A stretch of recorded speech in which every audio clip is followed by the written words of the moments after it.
there they went. Sunday. Which they'll still hear over here anyway. Look, shock, surprise, there's a Xeno raid. Mega surprise. Nobody knew. Oh no. No one was prepared. Except it was the perfect amount of time for me to get the next thing ready. There we go. Okay, Drac. Finally, I found some time to play with you. Yeah. That dragon. Is good design. Yeah. So, I see you next time, and I will be in the chat for a bit. For sure. Hopefully you'll feel better soon. Yeah, bye-bye. Bye-bye. There we go. I will hop out of the call because I don't need to be there by myself. Let me just quickly set up the Lurkit things, and then we'll get into what we're doing here. There we go. So, for those that don't know, I do request keys on the service called Lurkit pretty often, and that's where this game came from. This is None Shall Intrude. This is a card game where you are the raid boss. You are actually facing off against bands of heroes as a literal boss entity, complete with boss mechanics and everything that has to do with it. The bit of the demo I played was very good, and the little bit I tested of this to make sure that my demo progress didn't carry over, but I kind of wanted to match it a little bit, so I did a little bit of play, as you can see by having these things unlocked. Is ordinarily, and that was part of what I was looking for, was to see if there was a reset button, which I will reset my selections here so you get an equivalent view of how your first run will go. His first run, you have nothing. None of these boss mechanics, none of these talents, nothing is there normally. So we'll just shut all that off. You're not going to see the tutorial, but honestly, the tutorial's not that complicated, so I can probably explain all of that as we go just fine anyway. Yeah, these are all things you can unlock. Like, a bunch of these boss mechanics are dependent on what phase of the boss fight that is the character you're using as you go. Like, a bunch of them work in phase 1 or 2 or 3, some of which work in all phases, and that's where I usually would take. We're not gonna mess with that. We have to win a specific fight to pick our type of dragon, so we won't be messing with that yet either, because I didn't win the fight when I did my test runs. Here is your main map. This is where you get to pick what you'll go off and face. Is we're not actually being attacked right now. Like, obviously, here's where we live over here.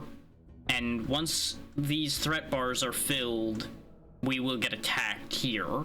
So we will have to face off against whatever hero gets sent here at that point. And each act only has a certain amount of moves you're allowed to do before the next raid. Absolutely, Voila. Make sure to get something to eat and take care of yourself, and thank you again for your raid earlier.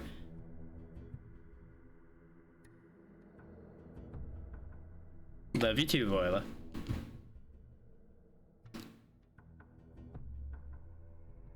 Let's see.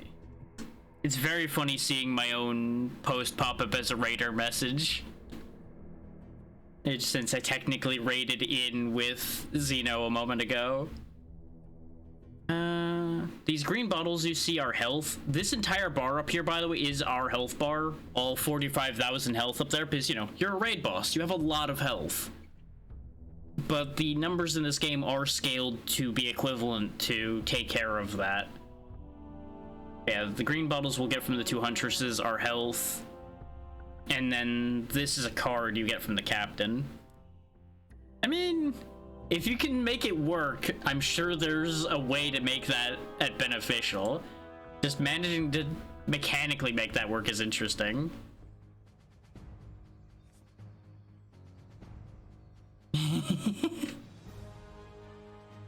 Yeah, see, he's got 5,000 health, he does 800 damage. He is a melee unit, though, so he has to cross this entire grid here in order to be able to hit me. Meanwhile, we have all of these options here. You have the typical 3 energy shown by the AP here in the middle. This rage meter fills up both by attacking and a few other mechanics will boost your rage meter, which then allows you to use this attack we have here, which deals 500 to everything. Yeah. And there's a lot of tile manipulation with this game. Like, take for example, if I play Avalanche, there's now Earth here. If I then throw a fireball at where that Earth is, it explodes and deals extra damage to him. And if I use the Whirlwind on that Earth, it pushes it to all the tiles adjacent to that Earth. So he now has Earth under him again, and if I had more energy to throw more fire, I could then blow him up again. Every turn, hero units do get to do whatever card that's shown over here. There could definitely do with being more co-op based card games. It's a little weird because some of them end up awkwardly simplified in order to be played in co-op, so there is a balance point there. And there are actually a decent amount of co-op card games out there, just a bunch of them aren't very impressive. Now, he's got lava under him. It also, if you click on a tile, will show you what the next interaction will do. Yeah, that's the thing, is it's hard to find one like that because they're usually designed for mass consumption. Now, in the demo version, it actually showed you the names of these things. They changed it out for pictures, which I do think is better. In the case of playing Wind on this, I would actually gain AP back. If I put Earth here, we'd get this lava bomb. And Fire boosts your rage, which is how you actually would get more rage the easy way.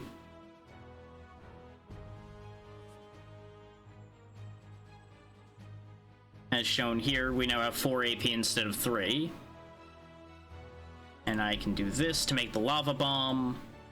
Set the lava bomb off to deal damage to him. Yep, all good, Xeno. You need to get some rest and make sure you're in good shape. I should have actually used momentum, but it's fine. Because you also have what's known as the inhale state, which will pop up down here whether you're in an inhale state or not. And a bunch of cards interact with that. Like in the case of Fire Breath, if you've inhaled beforehand, you'll do double damage because, you know, you inhaled more air to then breathe more fire. It just makes sense. Go ahead and slap him with that, then move that over, and he's dead. And that's our first stage cleared. We reap the rewards, and we get a card choice. As you go along, you'll start to learn what the names of tiles are. The lava tile's obvious. Boulder, I think, is second stage Earth. So you basically would cool all of the lava tiles into boulders. Gain rage based on whether you're an inhale or not, or just a 5-tile Fissure of Earth. I'll take Fissure, actually. Because I like Earth, for once. We now have a Magus to fight. And if you take over an entire one of those outlined territories, you get an extra reward. So you want to be grabbing territories when you can. I'm gonna go ahead and chuck the Fissure there. Yeah, in fact, actually, I can check my own statement here. Yeah, see, now these have boulders, which gives us 100 armor at the end of the turn. I think, is how that works. I don't really use boulders that much. We can just turn this into a wind tile, which we can do a few things with later. Yeah, see, we gained the armor based on those tiles, which will deflect some of the damage we're taking. There are also certain attacks that the heroes will have that will interact with how much armor you have. Like, some of them will actually be nullified entirely, even if you only have a little bit of armor. Which can be very handy, because some of these fights can actually be very, very difficult. Early on. Just chuck boulders at people. Let's just obliterate the little peasant man there. He doesn't need to be in this fight. He doesn't belong in there. Cook the archer. Take note of the fact that I made charred soil tiles everywhere my fire breath went. Because most every elemental interaction will affect every tile that that attack touches. Which can be very, very helpful.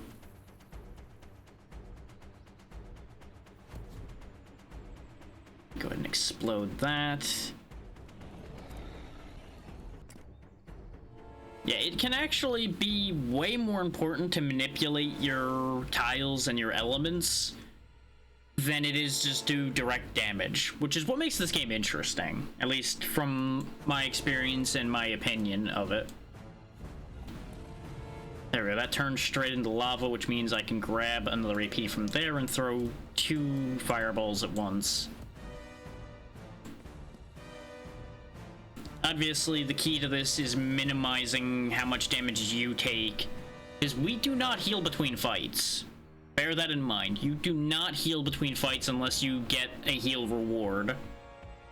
So you have to be a little bit sensible in managing your health, or you are going to have a rough time. We're gonna go ahead and make a lot more lava here, because that allows me to trigger my rage, which makes me do another 500. More often than not, you'll actually want to hold your rage depending on the situation. Like, if I thought he was going to summon troops, I would have held that rage and then cooked all his troops the next turn.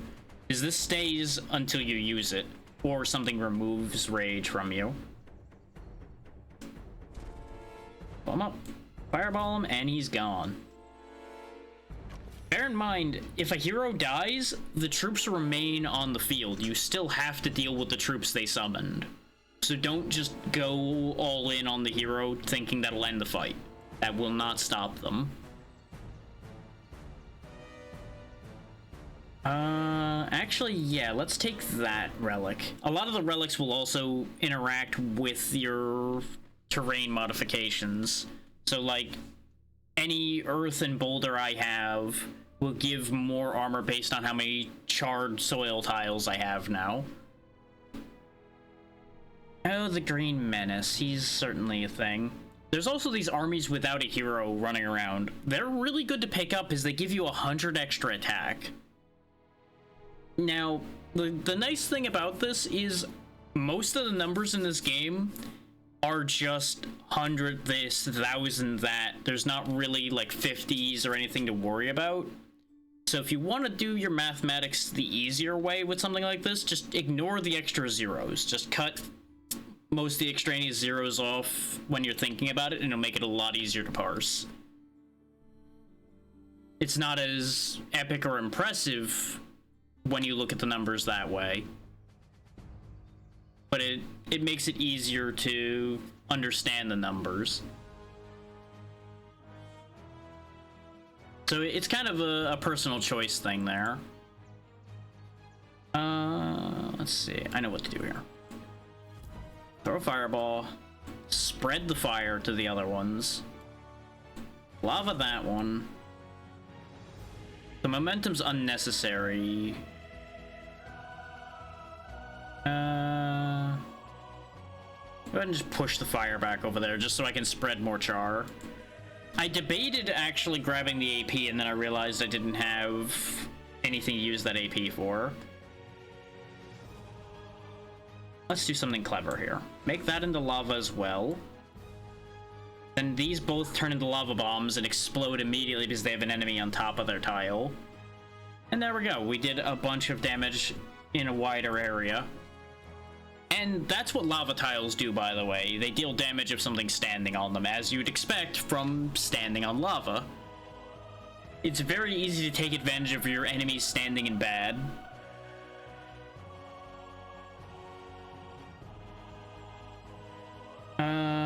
Let's see. Note the fact that the fire breath does decreasing damage the further out it goes, so it's actually more valuable for me to cook these two, like so. And then I can do that to get rid of him.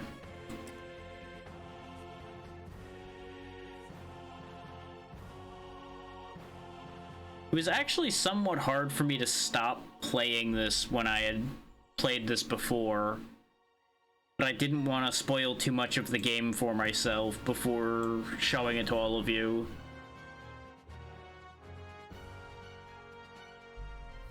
But it's got the right amount of, like, card game infinite looping to keep most people that enjoy that sort of thing very invested in this.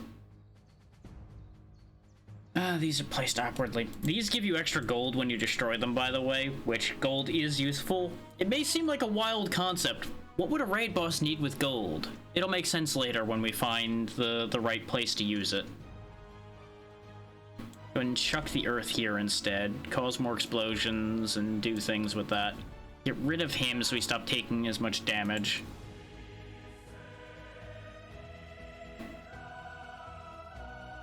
I'm trying to arrange it in such a way that I can actually destroy this without setting myself up for too much trouble here. Getting 1 AP from this won't change anything. But I can push this into a place where I can do something and set up an extra bomb. But I am going to start chipping at that because he's only going to do 400 a turn. That's not a huge ordeal for me at the moment. There we go. Get that. Explode him. Because that does more damage than the fireball itself. So it's worth doing it that way around. And then away he goes. But this way we have a bit more spending money. And now we deal an extra 100 damage with everything we do.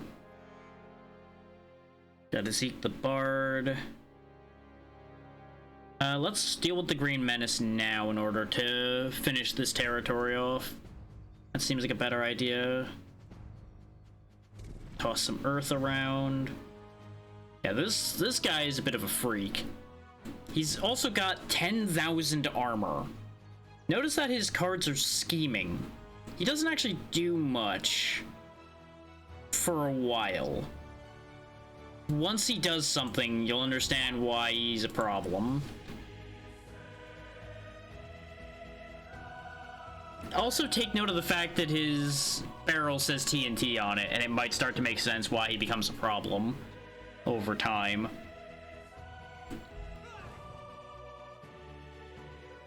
Chuck some wind around. I would really like to start hurting him, but I'm not in a position to do so at the moment. I need to start clearing the field up a little bit too, otherwise we're just gonna get ourselves into a lot of trouble.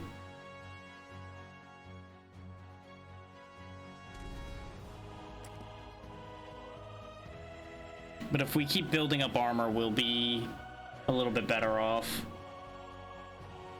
Yeah, notice how he's gonna double his current armor. This is the kind of thing I wanted to avoid.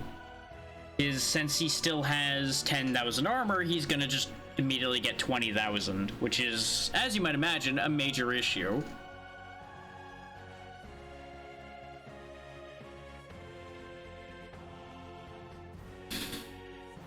There's not much we can do in any meaningful way about that. Like, I can hurt him, and I'm going to. But I can't hurt him enough to really stop that entirely like I would want to.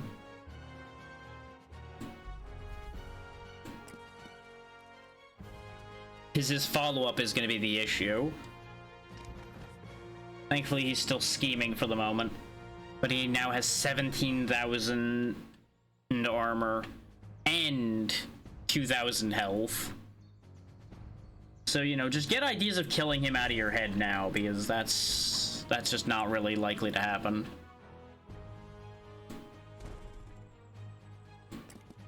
At least, killing him early on is hard. Once you start getting some stronger combos together, it's not as bad.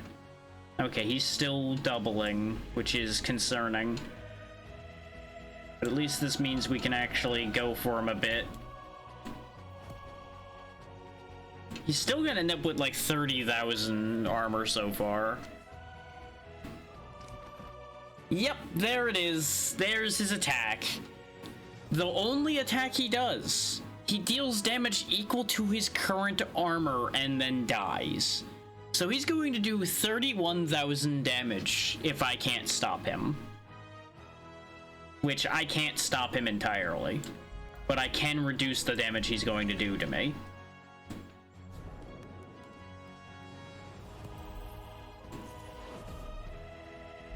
You know, we just knock it down to a casual 29,000, basically. Which, you're reading that right, I have 45,000 health. So that's about half of my health bar that he's gonna explode and get rid of. Wait, that did more. Something about that math didn't add up, but it's okay. We'll be fine.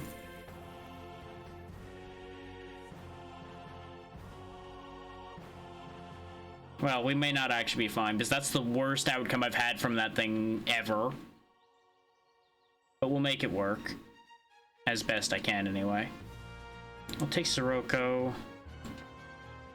Elemental combos are also important. You play things like Whirlwind or any of these apply insert element cards for the most part, and anything with combo will be either cheaper or whatever the effective combo is for that card. Firebomb damage increased by 100 per each lava tile. Okay. That's useful. And that's our region reward. You'll notice this whole area is burnt to the ground now. This is one of the fun bonus things we can do. I'm not going to do it right now, but there's a bunch of houses on this map when you go there, and for every house you destroy, you'll start moving up a meter that gives you rewards based on the amount of milestones you hit. We're actually going to go grab some health, because I think we might be in trouble, actually.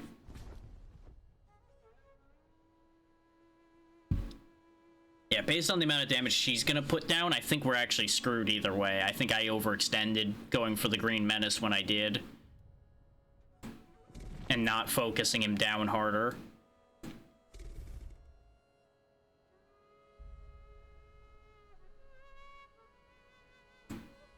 But let that be a lesson of how dangerous these heroes can actually be.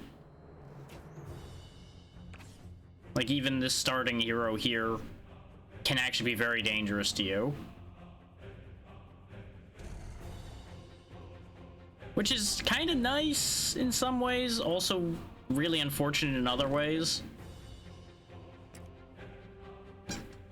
And if you're thinking that you can actually get a bunch of energy by Gale Tempesting like an entire row like this of lava, you're right. You can actually get 1 AP for every wind-affected tile. So you can actually, like, get 3 AP straight up from that, for example. It's actually very funny how badly this is going, because I think this might be straight up the worst run I've ever had of playing this game, because I got way too greedy for my own good. Because now we're going to get raided, and we're going to just lose. Is it's highly unlikely that I'm going to end up in a position where I don't lose this, because these raids are really dangerous. They spawn a lot of dudes immediately, so after this turn ends, we lose. And that may seem brutal, but understand that this was because I made mistakes. This is my own fault that this is playing out this way. The best play I have is to make a bunch of armor for myself to try to weather this. But even that's not going to be enough.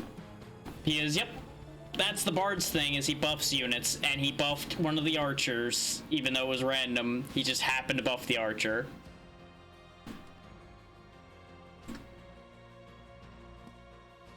Okay, now, after you do your first run, even if it didn't go very well like that, you would have probably gained like a level, and you would have unlocked a few boss mechanics. So we're gonna show you how things actually would go. Because bear in mind, I'm used to having 3 of these boss mechanics and a bunch of these talents unlocked. So I played based on that mentality and made miserably bad mistakes. Is you can get an extra 5,000 health there, start with extra rage, fire breath does more damage, start with inflame, start with upheaval, draw a card after inhaling.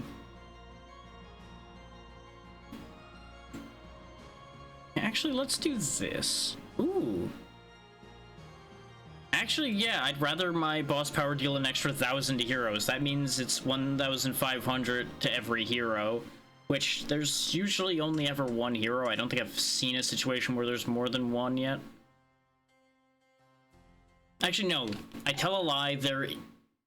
One of the heroes we saw on the map before we botched that run entirely, because I was being foolish, is the twins, and there is actually 2 heroes involved in that one. You have to kill them both at the same time, or they don't die, which is kind of wild. But see, the Molthrax over here, that's what you have to go beat in order to get your choice of dragon type. So we're gonna try to make our way over there.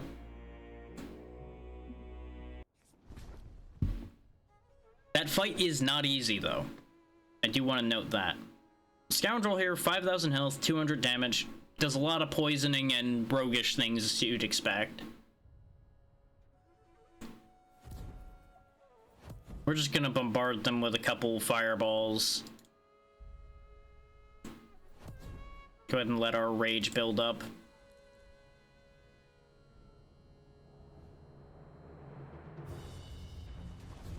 There's a random meteor from the Dragon Rider Gauntlet.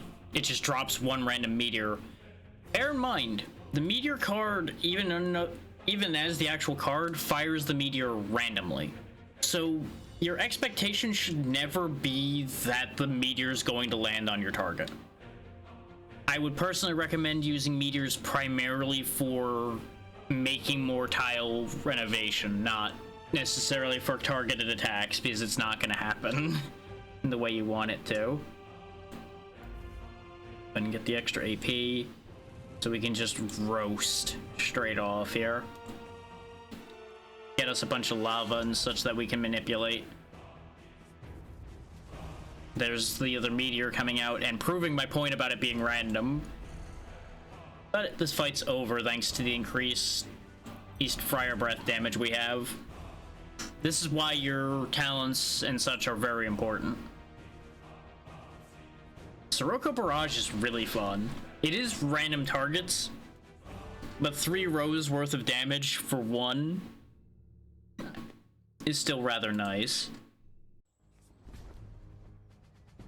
We can actually show it off here. So what I'm going to do is I'm going to Fire Breath first. Then I'm going to Whirlwind. You might think, wait, how are you going to use Sirocco Barrage? I use this, and now Sirocco Barrage costs 1. And then it does 3 rows worth of attacks. Because remember, we are a raid boss. Wide area attacks are kind of a given for us. None of your silly little human mortal requirements here. Like, no, you are a monster. You are a big creature capable of big things. Which, if that's not a motivating speech, I don't know what is. You are a boss. You are a powerful being.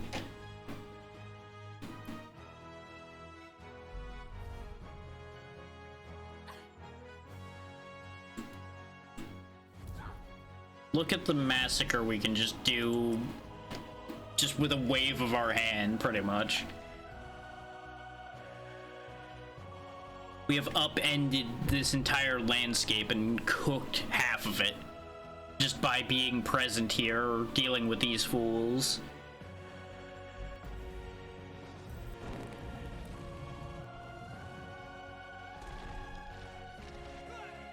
And there we go. Roasty toasty, they're gone, ghosty. There's the Green Menace again. These are random. We just conveniently ended up with a Green Menace there again, and we're just not dealing with him right now. As long as the roads that you're grabbing are connected, you can kind of go wherever. You just gotta be mindful of your timers. Which, that part I'm not the biggest fan of. As you'll probably know, I'm not really one for timers that much, but with the way this is designed, you really don't have a choice but to have a timer. Otherwise, you'd spend the whole time gathering most of the map, and then you'd go crush the problems at hand. Oh yeah, there's also the Dragon Slayer over here, by the way, hidden behind the legend. He is kind of a big deal. Both of these are kind of big deals. I'm gonna go ahead and take the Magister. He summons a lot of dudes, but he's otherwise not too bad to deal with. So I'd rather deal with him right now. Considering, you know, we do have some good wide-angle attacks right now, so we can just kind of cook off all of his friends. But he, of course, also attacks every turn with his 300 value.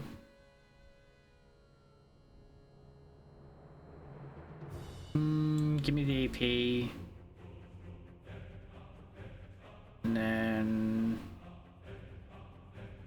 spread this fire. Yeah. And we do this.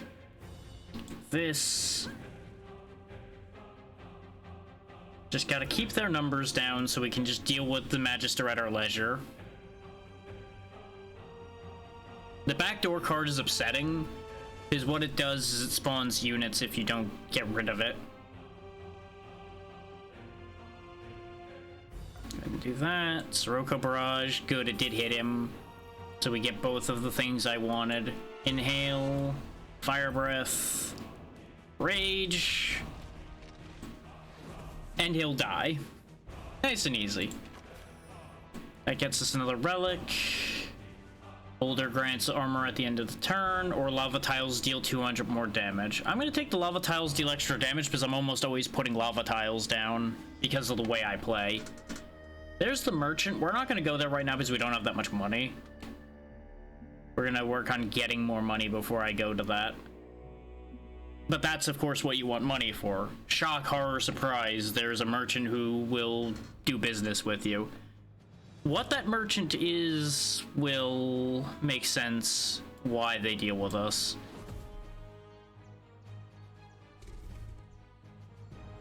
There we go.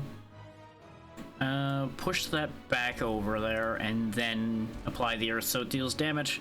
Notice how we already took half their health. If you use your combos correctly, you can do crazy damage, as you'd expect from a raid boss dragon just sitting there and just getting rid of the foolish mortals that wish to challenge it.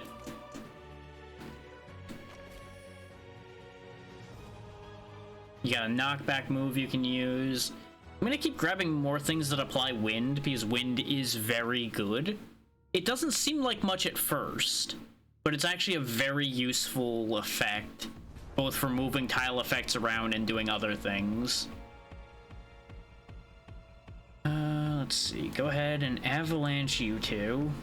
Then Sirocco Barrage. Good. That gave me not exactly the target I wanted, but good enough. And then I get rid of that one. So it's just her shooting me now. And going into inhale state as you end a turn, by the way, does not help. You exhale before the next turn.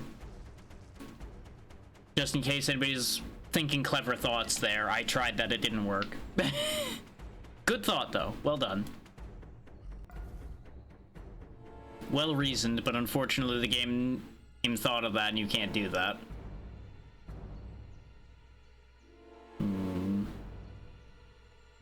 Yeah, no matter where I move that to, that's not going to quite do what I want.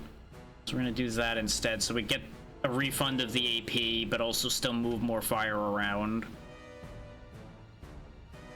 It is easy to end up getting caught in a situation where you're playing around with the tile manipulation more than you should.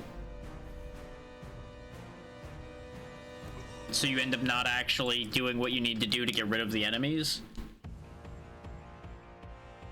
I've definitely died that way before, and that's more or less why we died that most recent time as well. But that also, in some ways, should be taken as a positive towards this game because of the fact that the tile manipulation is just that entertaining that you can end up dying using it too much. You actually lived with 100 left, huh? Okay.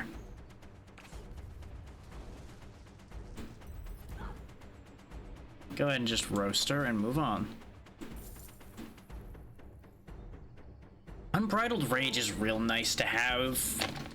once you start really getting an AP engine going, which Aeromancy is also handy for that kind of thing. It is weird though. See how it's got that extended X shape there? The 3 on the left will be wind, and the 3 on the right will be earth. It's split between the two, just like it shows on the image there. 1 second.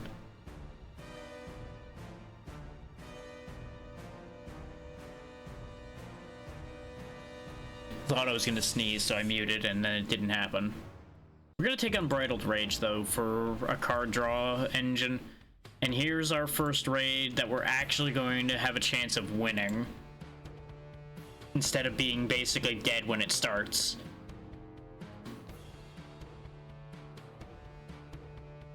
Do bear the fireball damage over here in mind, because we're almost certainly going to get pushed into phase 2 here. Her whole shtick is she turns tiles holy and does a few other things relating to that. And she's got these priests with her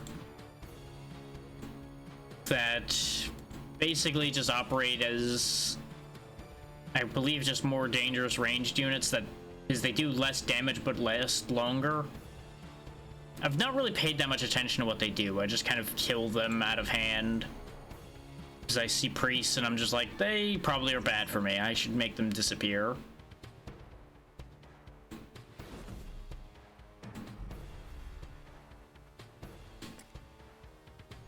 Just get a good amount of fire around.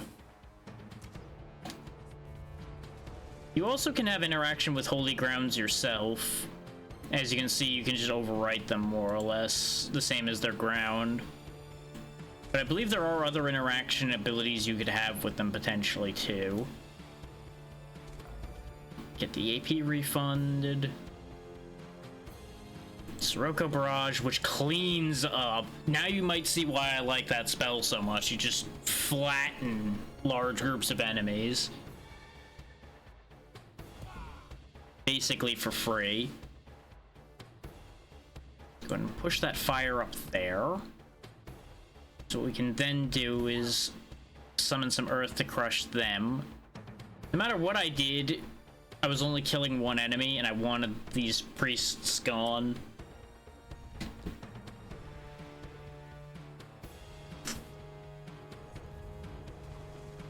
Yeah, this is why you don't want her keeping holy tiles, is she buffs everything. And this is also bad for you.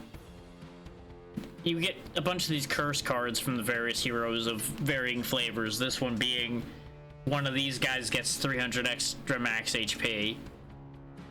Which, at the moment, I'm not actually that fussed about that.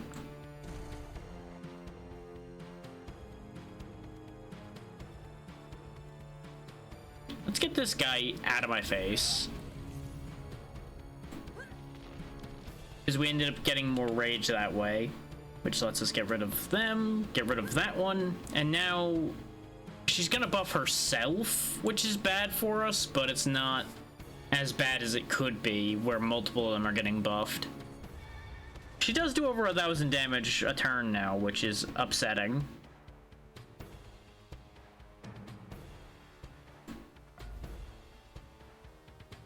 Okay, so Sirocco Barrage got us the money.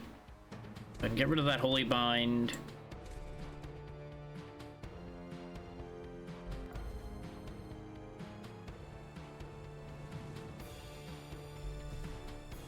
Keep working her health down. And there are obviously many ways to play this game. This is just how I play it. There we go. Now we've been pushed into phase 2. Our Dragon Rider Gauntlet starts working, but our fireballs do more damage. And if I was using Rockstorm more, this would be great. Rockstorm being the effect after you have a big rock on the map and then you push it around with wind.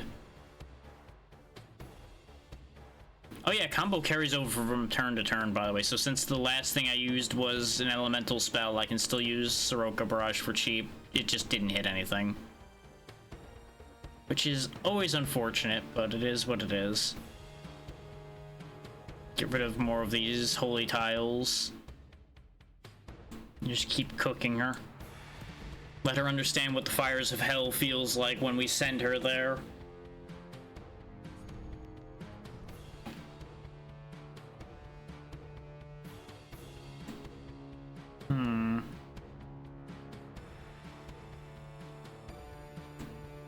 Yeah, just fire breath and get rid of the holy bind. We're taking an unfortunate amount of damage here, but it'll be okay. I know I said that when I died before, but it'll be okay for a more specific reason here.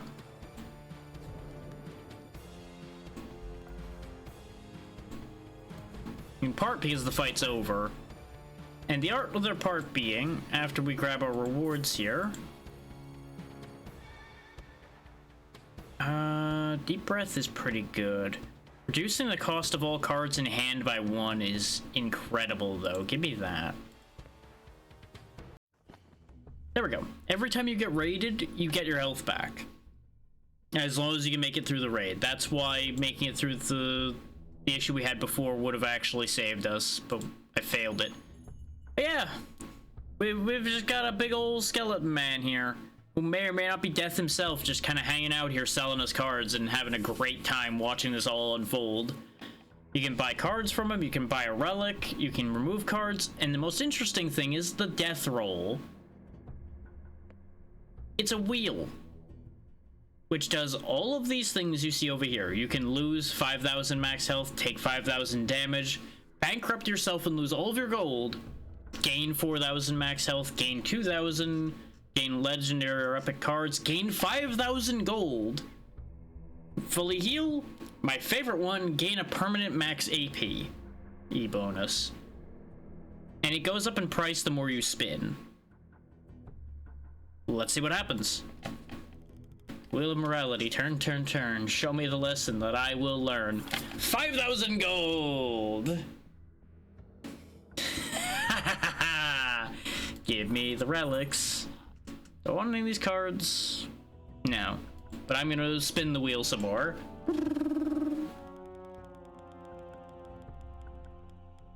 Legendary card.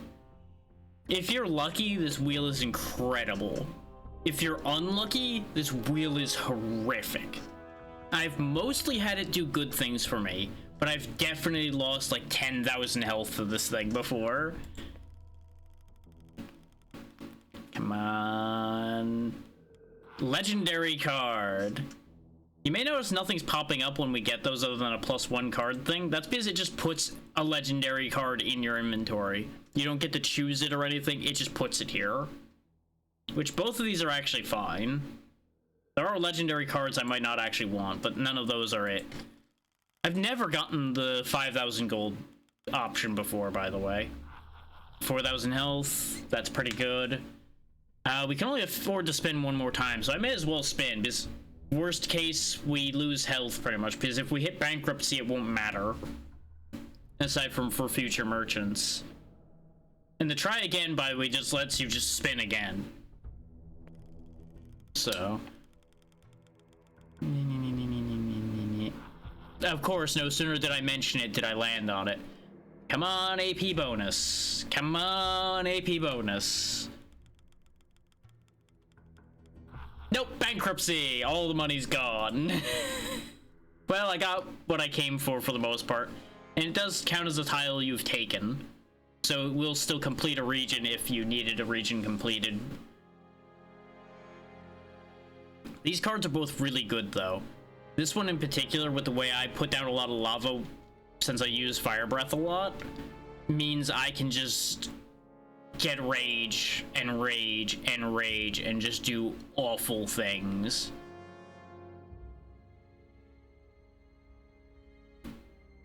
We still have the Green Menace to get rid of, but if we just go take out Sister Layla here, we will finish the Black Heal. So let's go ahead and do that before we go take on the Green Menace. This is what you've got here, huh? Okay. Okay. Make a Tornado. Sirocco Barrage to clear out some of those. Fire Breath to clear out her archers, and now she's all alone.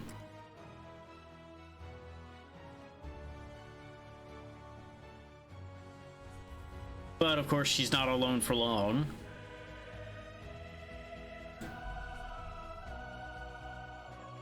Actually, yes. Because that makes... Oh no, that doesn't make them go to 0. Yes, it does. It took a second to update. So now I can play my whole hand. So toast them. Toast him. Kill that one by proxy because they are now standing in lava. Make her stand in lava as well. And there we go. Nice easy turn. This is why I was excited when I saw Quick Temper. Oh my god, I can do it again. Don't mind if I do.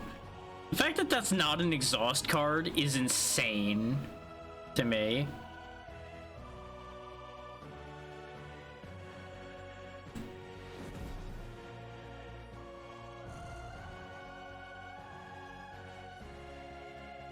Note the 3,800 damage that Dragon Lance does because of all the fireballs and such we've thrown. Toast.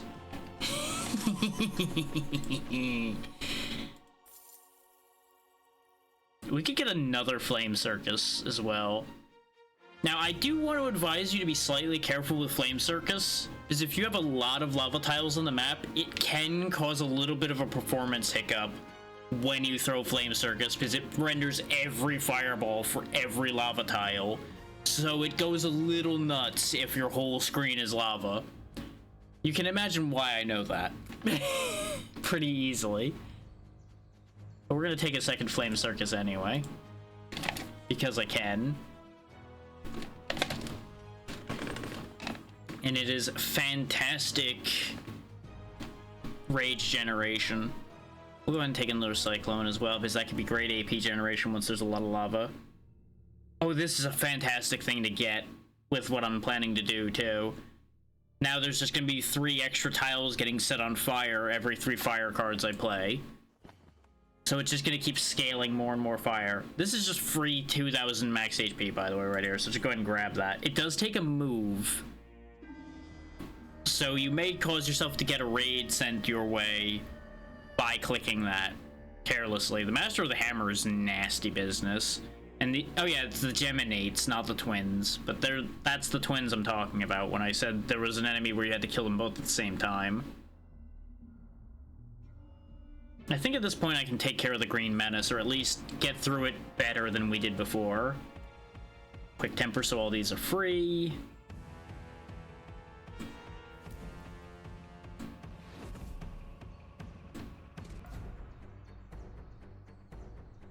There we go, get the AP generating engine up and going.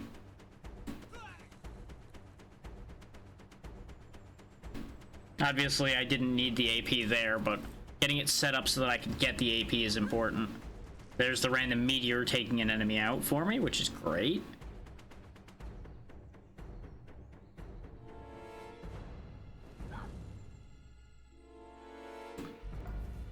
Get myself enough AP to do what I'm planning to do, which is throw a fireball at him, and then Dragon Lance the Menace so that his health goes down.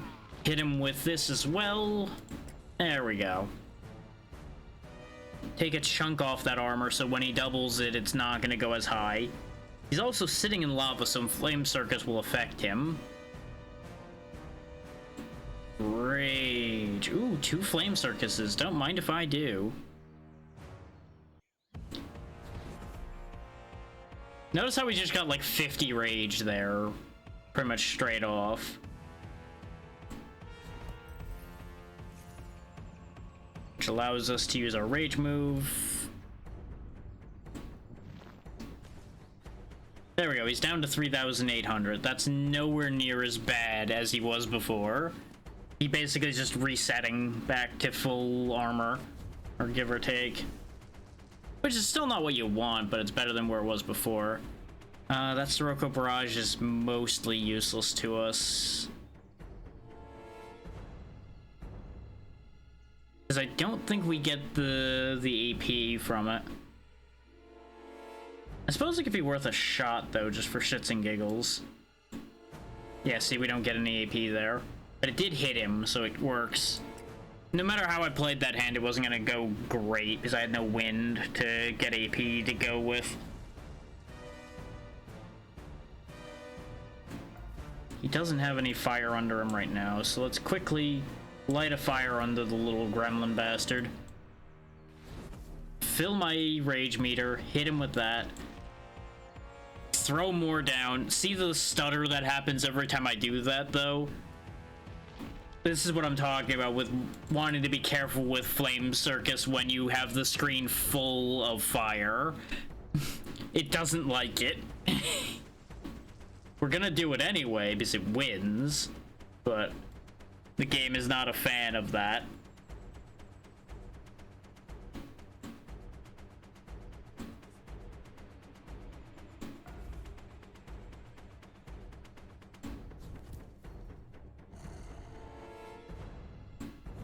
There we go. He's not going to do anywhere near as much damage now. He's going to do 800 damage and die.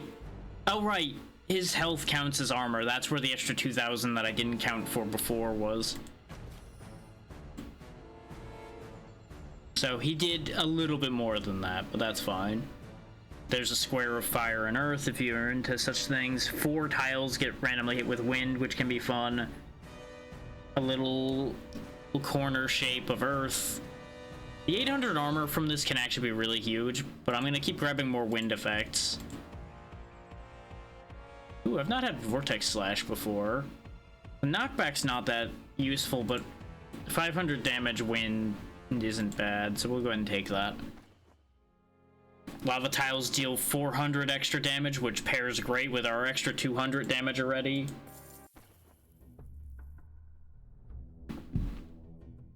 So in case you haven't noticed, we're going really into a lava build.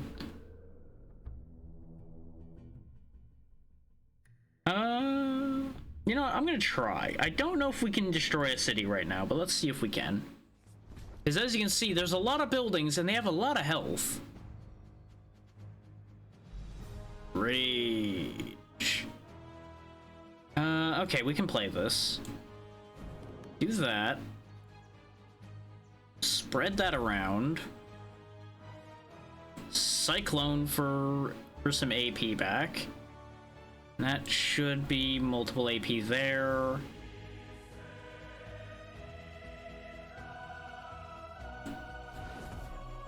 Oh, there was less lava tiles than I thought.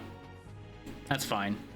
Bear in mind, you only get like 4 turns to do your damage, which is where this actually is a problem.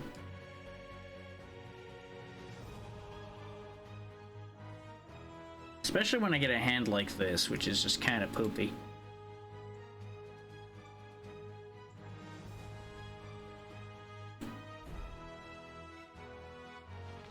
There's the rage. Like, the next couple turns are gonna be real pivotal. I'm curious, what happens if I knock this building into the other one? Nothing. Okay. I wasn't sure how knockback worked in this game, because I've never really worked with the knockback that much. This'll work. Make everything cost less. Flame Circus. We already have the 1 AP I need. So spread the fire around a little bit more. Sirocco Barrage to do more damage.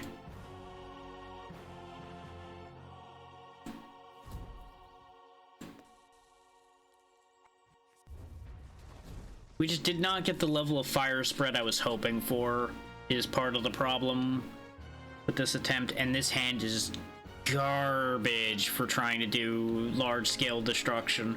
We did still destroy 6 houses, but as you can see, it's 10, 20, and 30. The houses with lava under them are going to be destroyed, though, so we should be okay there. And there's our rage, which further ensures that the lava-affected houses are going to explode. Yeah, this doesn't have lava under it, so go ahead and destroy that.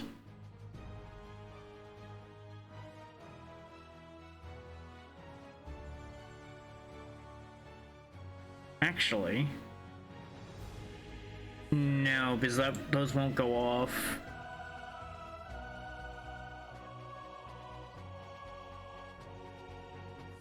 I'm calculating.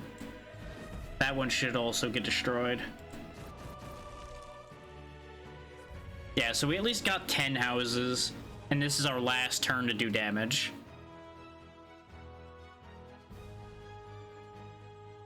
Rage. Ooh, quick temper again, huh? Okay. Why did Zephyr not get made? Oh, right, it was normally 2, and it got reduced to 1. Right. Make sure that house topples.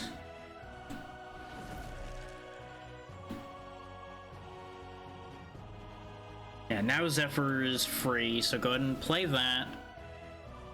Sirocco Barrage.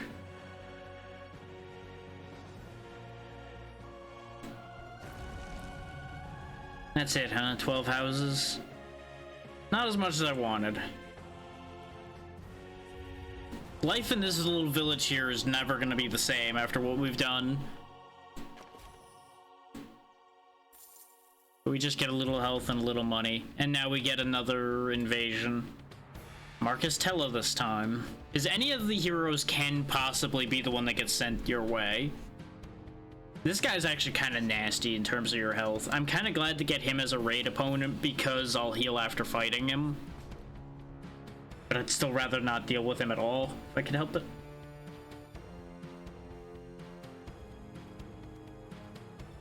Go ahead and fireball you. Momentum. Dragon Lance.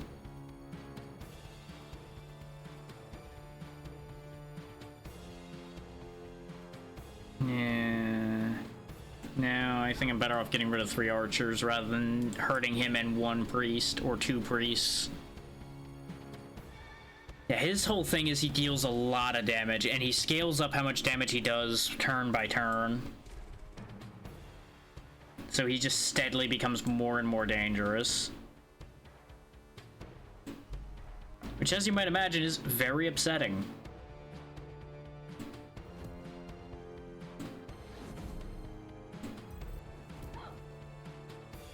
You get away from me.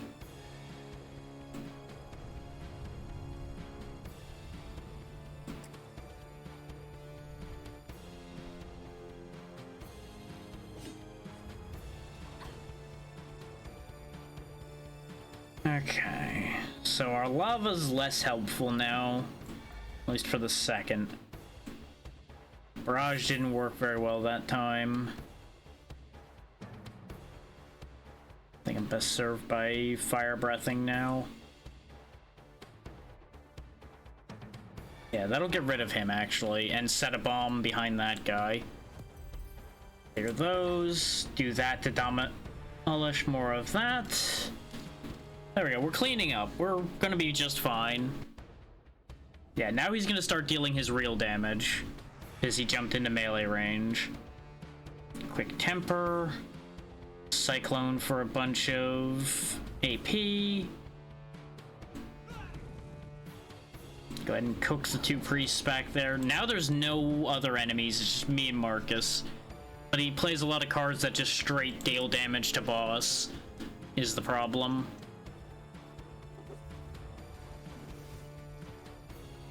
And you may notice that a bunch of these are very clearly artistically designed around archetypes from MMOs and such, so you can definitely tell what they're meant to be if you pay attention to such things and care about those.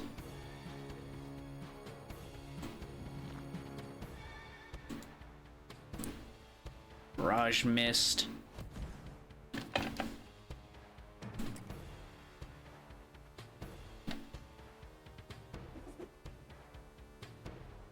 He's gonna steal some of my rage, which is fine.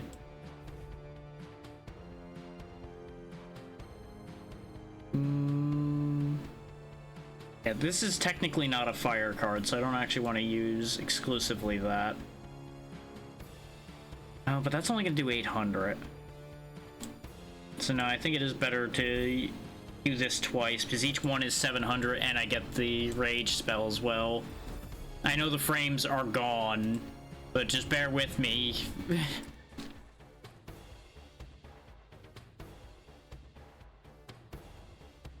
Okay, I at least didn't drop any frames. I just throw them away from time to time. There we go. That's the nice thing about Zephyr, is those random tiles can be tiles that already have lava on them. So I got a full refund of all my AP, for example.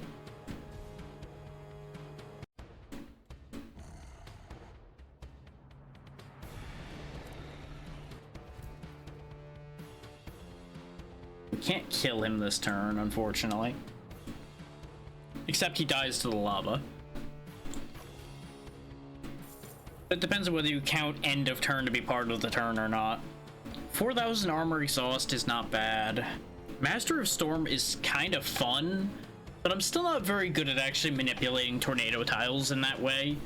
His tornadoes are the double wind spots. And I've not really done too much double wind. I usually use wind just for what you see me doing here, which is AP generation. I do kind of want to do builds that focus on the different elements more and actually use them more. But I'm going to take Blue Flame as a get out of jail free card. That ultimates are, you play it once and it's gone. It straight up exhausts from the deck permanently.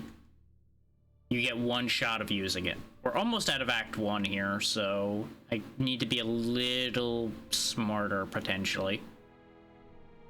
Yeah, there's your Steam page code, because I was not actually given a specific Lurkit link for this one, but if you want to check out the game for yourself, there's the link there. And whenever that link's not there, you can always use the Lurkit command to make it appear. Let's see if we can get lucky with the merchant again.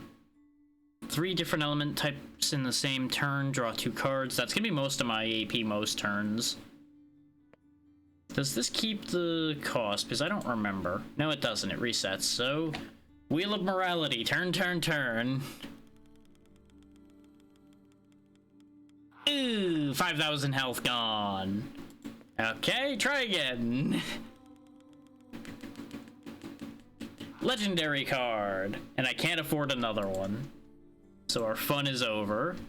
What did I get? Another Dragon Lance, huh? Okay. That's fine. We'll buy Pyrexia because I've not actually used that yet. And more fireballs is always good.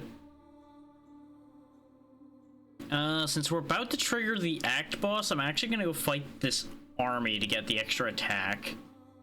And it spreads us a little bit more around the map so I can manipulate things easier. Give me 3 fireballs. Okay, they're normal cost fireballs. That's what I wanted to know. This would be a really great hand to have a couple turns in instead of immediately.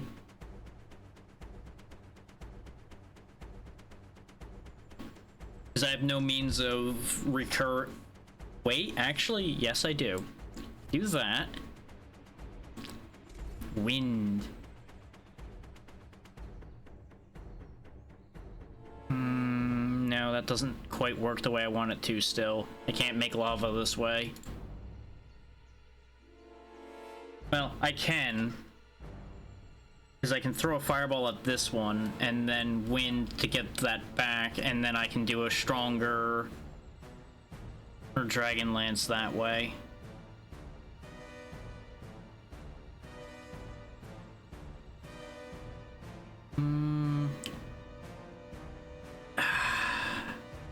I don't like any of my options here that much, but I'm gonna do this to make sure that we get rid of those priests quickly, because they have a lot of health.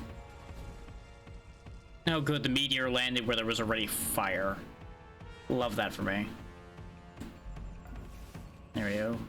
Get bonus. There we go, do that. Yeah, that's 700 as opposed to the 800 in a different angle. Rage. Yeah, this was a little bit sloppier than I had intended it to be. But we're making it work. Flame Circus. Vortex slashing these guys away won't actually help. And smack you around instead. The AP is great, but that's not what I wanted at all. Let more of them die to the lava. The swordsmen that are in my face are a problem. They are chewing through me because they're 400 each. I don't want to waste my blue flame because as soon as I use that, like I said, it's gone. You don't get to get that back at the end of a fight. Cyclone in that usage is actually useless. I'd rather do that.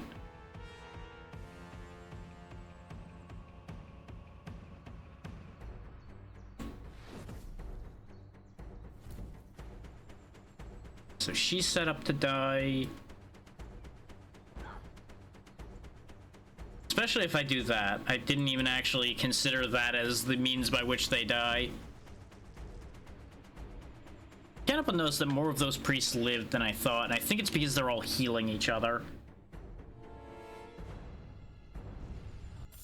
Which, in hindsight, I really should have considered that that was a thing they do. Once again, getting Pyrexia when I can't really do as much as I would like with it. Because I wouldn't be able to play all the fireballs we get from it.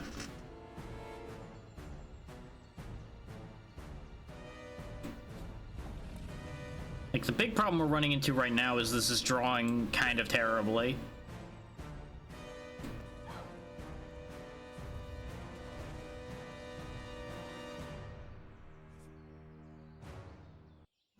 Because we keep getting, like, momentum when we don't have an exhale card and things like that, for example. So this is actually going to be kind of bad for when we go into the fight proper that's coming up. Put lava under them. Oh, there goes chat. Great. I'm sure it'll reconnect. It's just going to be annoying. For a second. Rage. Go and demolish you.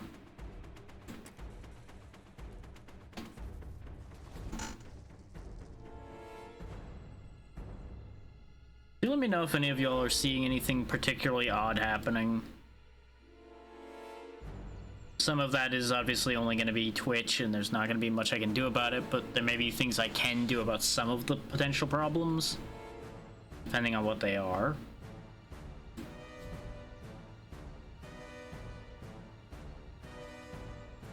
Now, apparently, Dragonlance is not counted as a fire card. Interesting. There we go.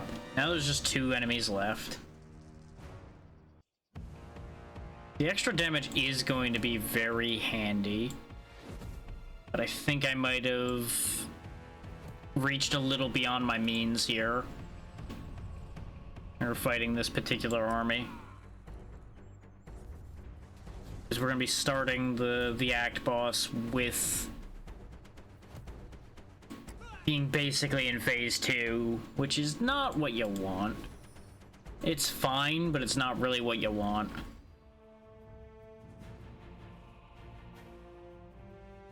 Because each of these act bosses are actual special characters. And this one in particular is the one you actually fight in the tutorial where I think you're more or less expected to lose. Because he is nasty. He's nowhere near as nasty when you deal with him now, for example. Let's go ahead and get rid of Scythian Eclipse for this. I'm not even really using it. Let's instead go for Heart of the Mountain for the 5 free lava tiles. I forgot I had that. And with the setup we're going for, the lava tiles are going to be way more useful for me. But yeah, there's the Dragon Slayer with his 5,000 armor and 25,000 hit points, and starting 1,000 attack. He thankfully is melee, so he's going to have to cross the gap to attack us. But that's still going to be problematic, as you might imagine. So let's just start bombarding. We took a chunk out of his armor already, but this is his other big thing, is he summons a lot of footmen, and in particular, which is going to be just lots of big sacks of hit points running around being an issue.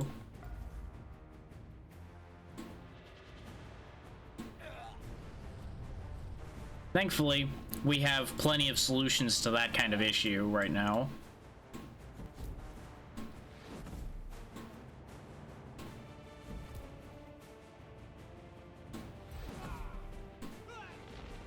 And we're already through his armor, so we're actually doing way better than I usually do for this fight. But he does a lot of damage with his specials. That's one of the cases of if you had any armor at all, you'd be protected from it. But since I didn't, I took 5,000 damage, which is rough. Refund that one. Sirocco. Keep spreading fire. Blow him up a couple times. Recharge his armor. Notice he moves very quickly, by the way. So he's already on top of us, which is a problem.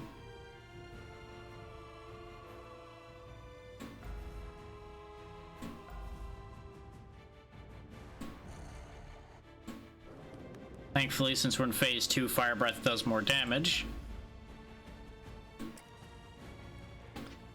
And we are chipping through him thanks to our incredibly powerful lava damage.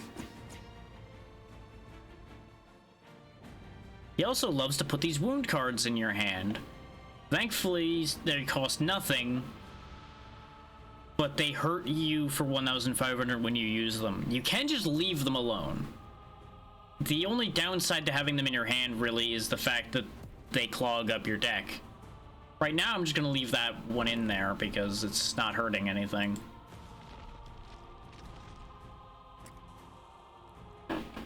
I really wish I had something else that benefited me for every lava tile I had, because there are ones that would give you, like, bonuses for lava tiles, which would be incredible right about now, but we don't have them.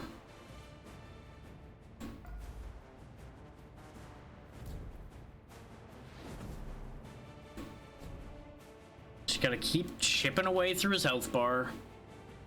Ideally faster than he chips through ours. So he has pushed us into phase 3 already, which is spooky. Vortex. Yeah, he's gonna summon some footmen again now. Which is honestly the thing I like the most that he does half the time, because it means he's not attacking me as much.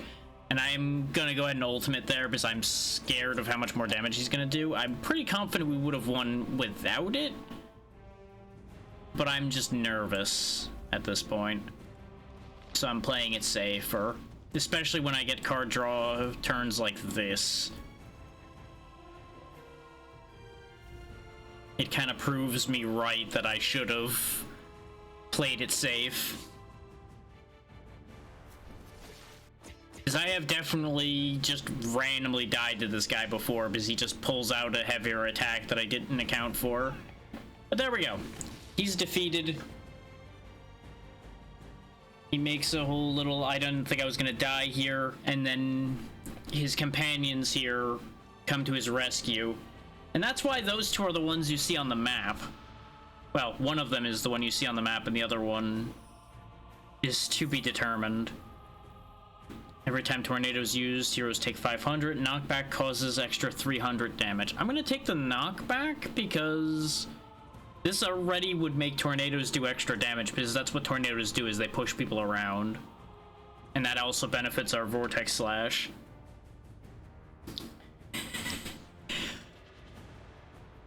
Nuke does exactly what it says on the tin. It literally is a nuke, and 4 turns after it's played, exactly as it says on the tin, everything other than me takes 5,000 damage. And you can have multiple of those active at a time. If your deck has more than one nuke, you can play literal back-to-back nukes and have them go off one right after the other and just demolish the screen. This is the thing I was talking about before, which works with Mastery of Storms pretty well, because the 2 Cyclones allows you to make tornadoes pretty easily. But I'm gonna take the nuke, because it plays well with what we're doing here. We have been healed, so we're still in this reasonably. We're gonna go ahead and hit up the Merchant immediately. Boulder gives extra armor. The Elemental card again. There's some nice cheap fire to spread around the room. But first, Gamba! Spin. Ooh, another 5,000 health gone. Spin it again. Legendary card. One more time. We healed for nothing. And I can still buy Flare. So what I was banking on was the extra AP, still. Still haven't gotten that. Pricks. I know I said I was gonna go for Molthrax, and I'm still going on that angle. We're just gonna have to field one more raid before that.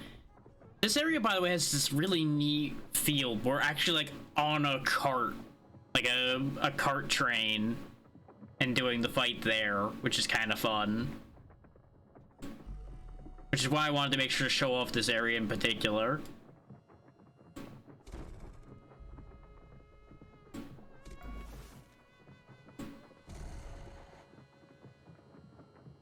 I mean, it doesn't matter which Dragon Lance I use, I guess.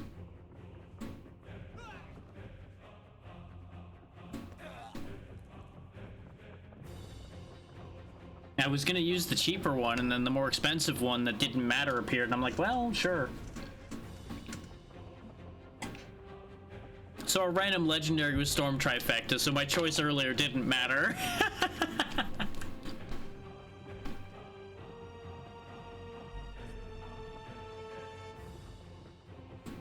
So I get to show those off. See, it's just the same Cyclone cards we had before, but they're free. And then this one removes tornadoes and deals damage, so...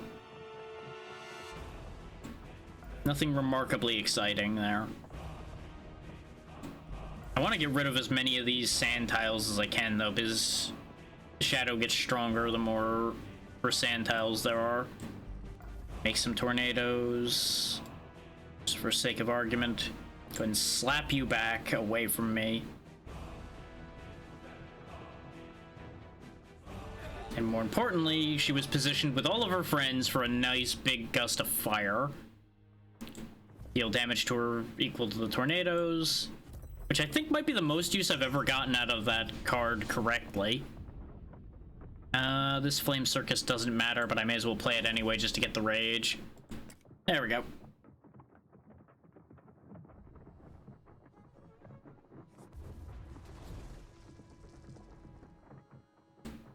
Make more lava tiles. Keep pelting you in particular with fire. I could have played the nuke, but it wouldn't matter for this fight. All it would do is waste time.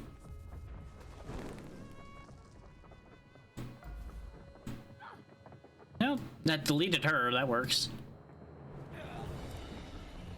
And there we go. We've set this train on fire and wiped out everyone that was on it. We get most of the health we spent back, and we get to...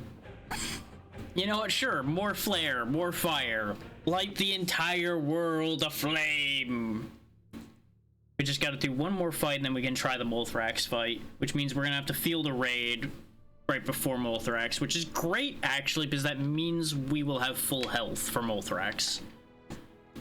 Which means it all goes according to my cunning scheme.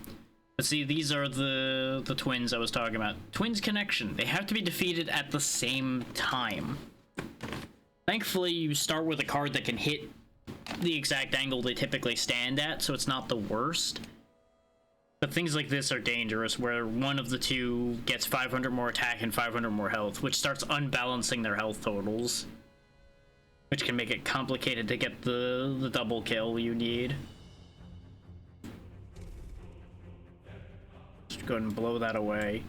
Set all this ablaze. They're gonna move forward, so what I'm actually gonna do is I'm gonna preemptively put lava down where they're gonna be going. At least I think they're gonna move forward. Yep. Oh, right, they move forward too, though. You know what? Beep, beep, fuck you, beep. Nuke inbound. You can see it there. 4 turns from now, 5k damage is gonna be slammed on their head. So if I don't kill them before then, the 5k should kill them.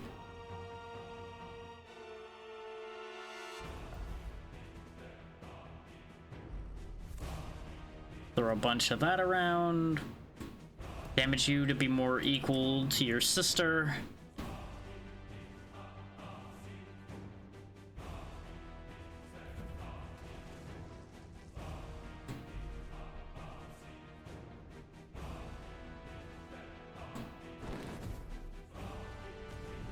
Set the bombs off that were behind them. I mean, I may as well Storm Trifecta, because that'll get me Cyclones that I can then use to get my AP back, and now I can just do stupid things.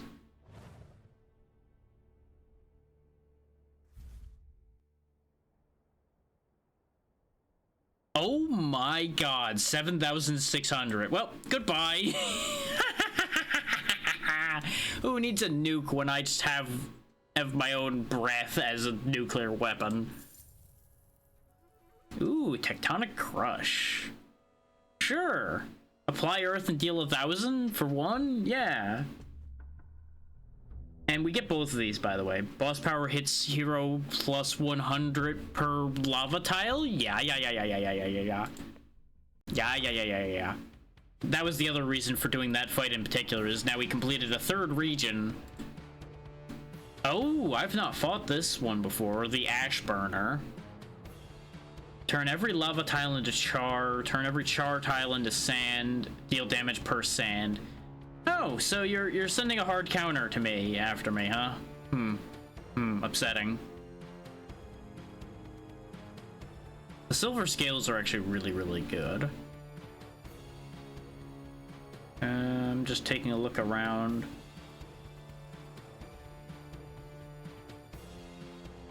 This would be really good if I was in phase 2, but I'm not.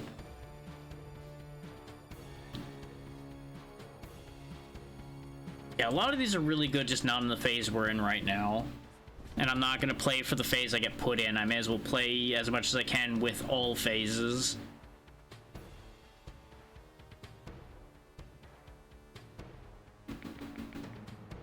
I can just crush you straight away, so let's just kill you off. Unfortunately, there's not anywhere that has 2 lavas together, so all I can do is get a refund, not a profit. That's okay.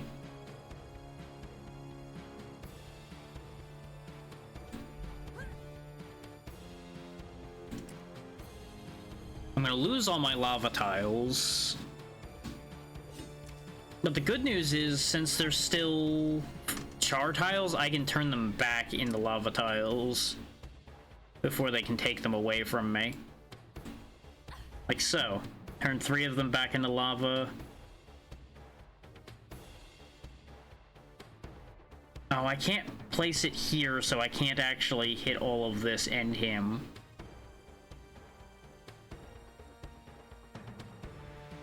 And I don't want to place unnecessary char tiles down right now. So let's just blow him up. And then turn the one she's standing in particular on into lava. Just so she at least keeps cooking. But that's a lot of sand, so this is gonna hurt. Oh, and of course you moved. Of course you fucking did. So admittedly, why wouldn't you?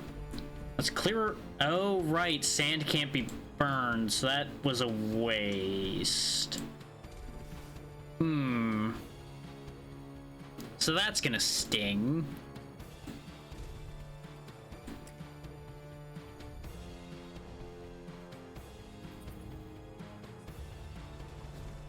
Oh, and you just keep cycling that, huh? Okay.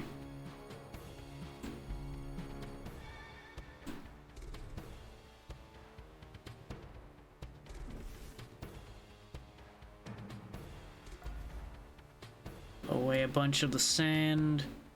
I know all this lava is gonna get destroyed here in a second, but I need to manipulate it for a moment here. Get some clearance. I know that's not gonna do anything. I'm just getting it out of here because I don't have enough to really guarantee tornadoes to use.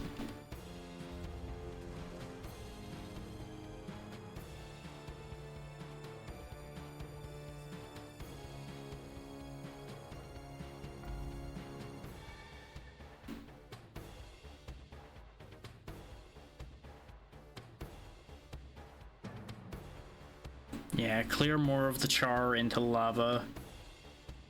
Do this to generate more rage.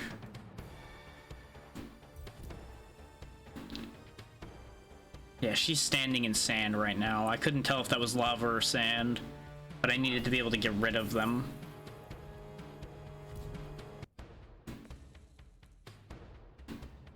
That's still gonna be a lot of damage.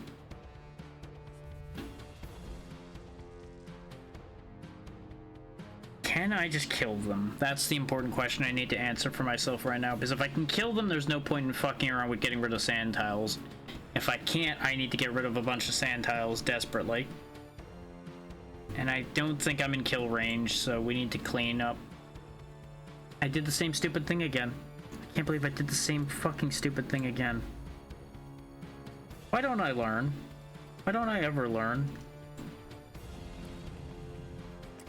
Like, we're gonna be okay, but it's still gonna sting.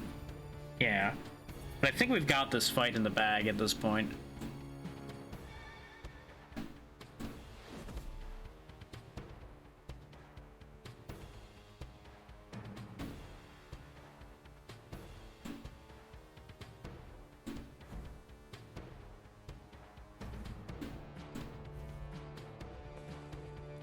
Yeah, this fight ends this turn.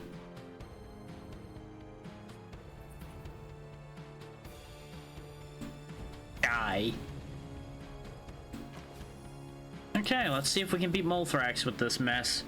Ooh, next turn, gain 3 AP and draw 1 card. Yeah. Yeah.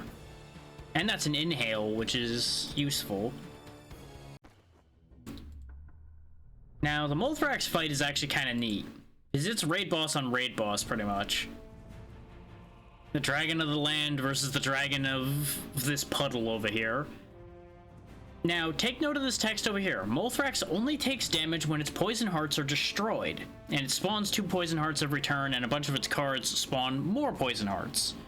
So it's kind of like the city fight, in a way, in that you have to do damage to tiles, or in this case, entities on tiles that aren't necessarily units, in order to do anything about him. But he does do 2,500 by himself, which is worth keeping an eye on. But it's a nice small area as well, so you can actually really set this area on fire.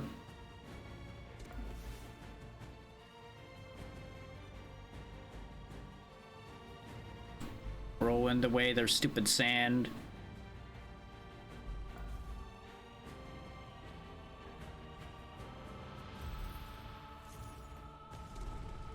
So there we go. We destroyed a chunk of these eggs. It's gonna get even better though now that there's a lot of eggs. Is now we do all kinds of fun things like that. So I should have done that the other way around. That was actually an error on my part. Because if I did this first, I would have had more lava, which would have then did more damage, but it's okay.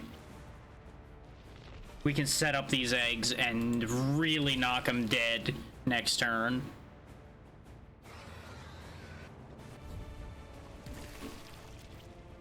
There goes the meteor helping out.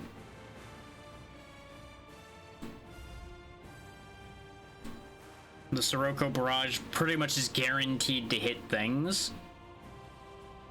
Blow away more of the sand. Crunch a bunch more eggs, which do more damage. Crunch more eggs. We're already a good chunk of the way into his health bar, and we're still sitting pretty good at the moment, so I think we got this. So he did just remove some of my lava, which makes me sad. I like my lava. I'm Mr. Lava Lava. Please let me continue to have my lava.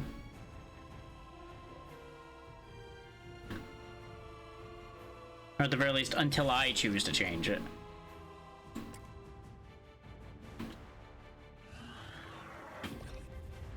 That's right, keep making more poison hearts. This is fine. This is what I want. Because the more poison hearts you make for me, the more poison hearts I can destroy. And crush your hopes and dreams. In fact, let's get a nuke going. What say? Doesn't that sound like a great idea? Just lobbing a nuke at the enemy dragon. Get rid of more of the sand. Keep burning everything he likes to the ground. Look at how much AP I'm building up now. Now you might start to understand why going crazy with wind and fire is effective. Because you basically just have enough AP to keep playing your whole hand out every turn.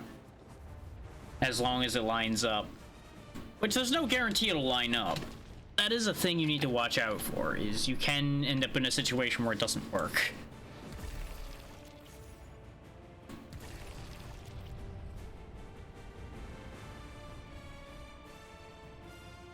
Oh wow, that is doing a lot of damage, so wham! Just go ahead and destroy those two then. And he's about to spawn a bunch more for me to blow up. So that's another 80,000 damage when I clean all those up.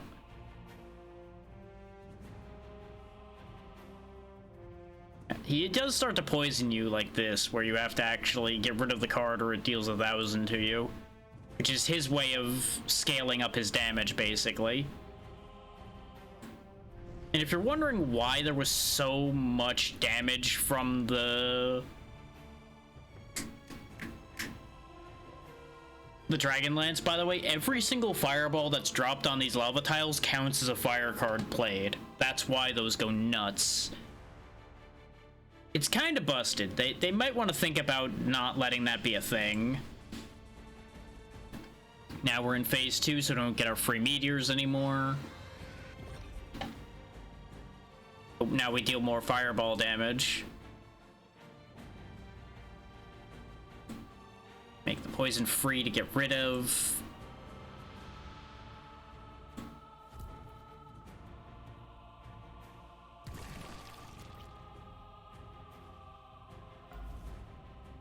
Unfortunately, there's not a lot I can do here with this particular hand, but a bunch of the eggs just destroy themselves by being on lava, so he just gets chewed up. And he's dead. With all those eggs bursting there, he just loses. That was way easier than my first time fighting Molthrax. I got close to winning, and then just died. Oh, we get the Act Boss now. That's not great.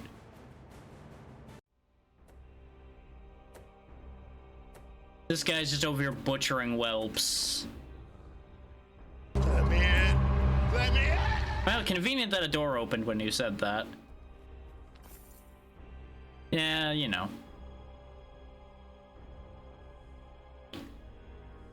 See, he's getting offered a bounty to come kill us. So we can actually work with this a bit. Since I know I'm in phase 2 already, what I'm going to do is I'm going to grab the Dragon Knight Heart so I get the free Fire Blast. Yeah, I know. You want to have things to spend points on, and I need to have ideas to do things with that, so just... You have to be patient. I know Twitch chat's bad at patience, but be patient anyway.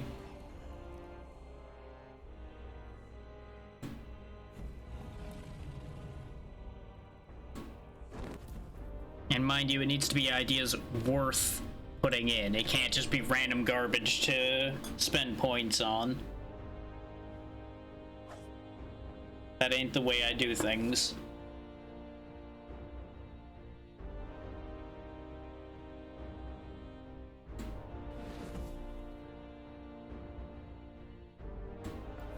There we go, get enough AP to keep doing things. Let that spread fire all over the place.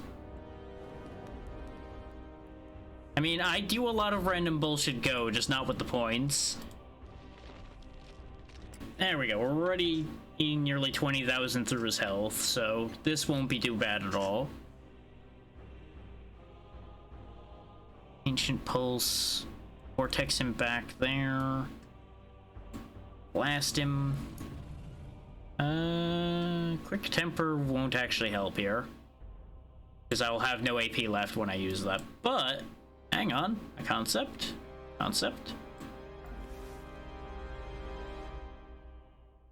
Now I can use it.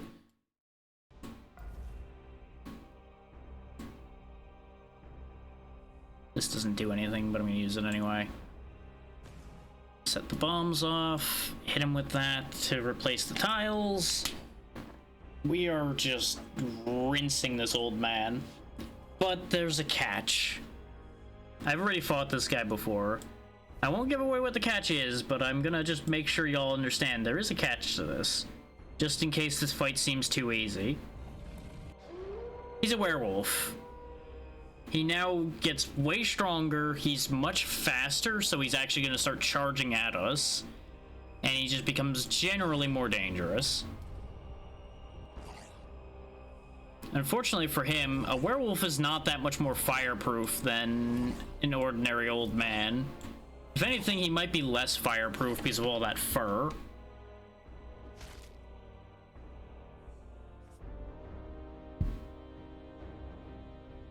But, you know, of course there had to be a werewolf, right? That's just how that works.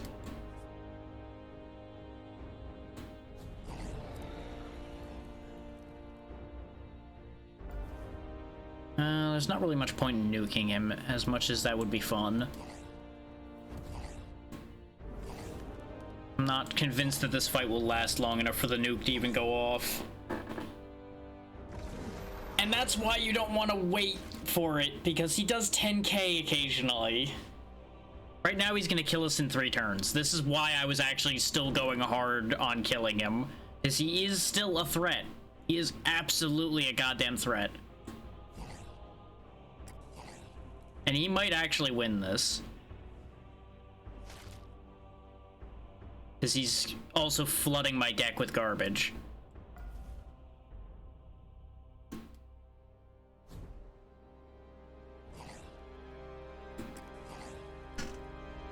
It's gonna be close.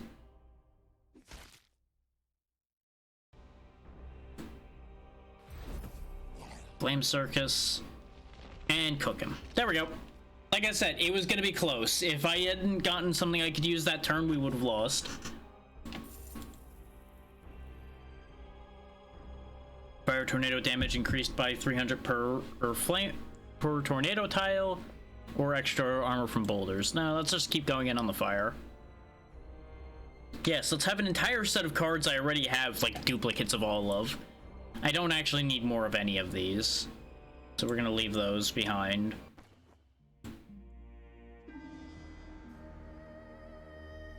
It could be anything, even a boat. A series of divine questions emerges as a challenge from the gods, promising riches in exchange for your answers. The very essence of the celestial quiz beckons, testing your wit and wisdom in the pursuit of untold wealth. In the pursuit of untold wealth, yes. Answer the question right and gain 300 gold. What is the initial attack of Smile Man? I don't actually know, because I don't think I've encountered Smile Man. I'm gonna go ahead and say it's 5,000. It was right. It seemed the most reasonable starting attack. It was either gonna be 5 or 10,000. Just realistically.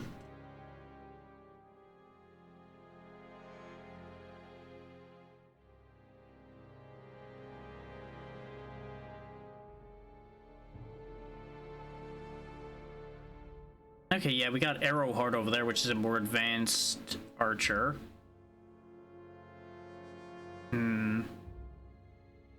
Technically, I should clear this up so I can get another region bonus. But I can also do this and clear up a region. So let's do this. This is a better idea. Especially with a hand like this. So how do you feel about being nuked?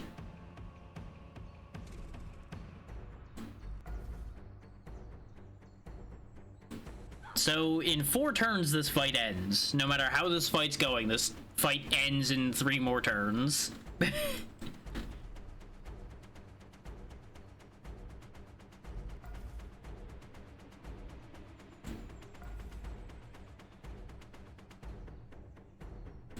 There's no hero here, so those tornado tiles just get wasted, but I just had no need of keeping them. I did that just to get the AP. Yee. That's us over there, yep.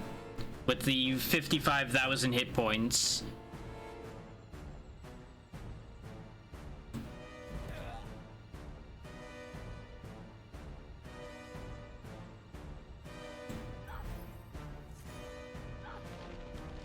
It may help you realize who's who based on the fact that I'm playing cards that are causing the things on the screen over here to die.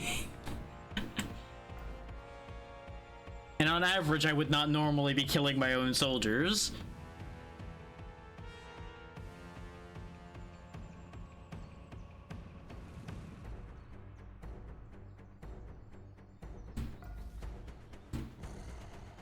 While I can have moods where I destroy my own things, this is not one of those times.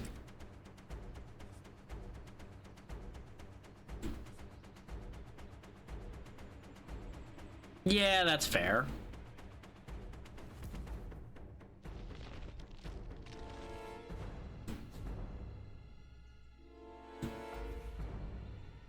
Audio only does make things very different sometimes.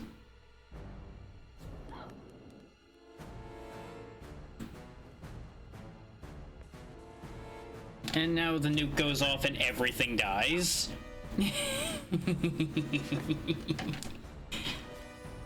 Now we get the extra 100 attack. And we... Oh no, there is one more enemy in this region, so I didn't get that region yet. Okay, well, time to kill Arrowheart then. So even audio only, I did explain all of that, but you may not have been listening at that moment.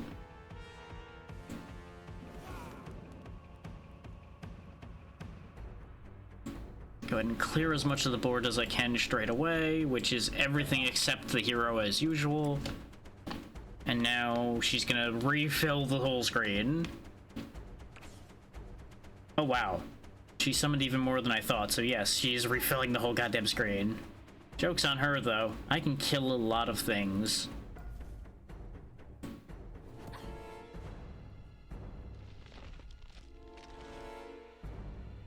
That does 5,000 now, huh? Okay, whack. So that's some pretty good cleanup. Because as usual for a card game, we're just escalating how strong we are bit by bit. Sometimes not necessarily just a bit. Yeah, you know what? Go ahead and give me all that AP. Because now I can launch another nuke in case they somehow survive long enough for that nuke to be relevant. As more of them just turn to ash, happening to stand in lava pools that weren't there a minute ago. Tectonic Crush. Fireball. Fireball. They're literally just running into the lava, so I don't even have to attack half of her archers. They just die.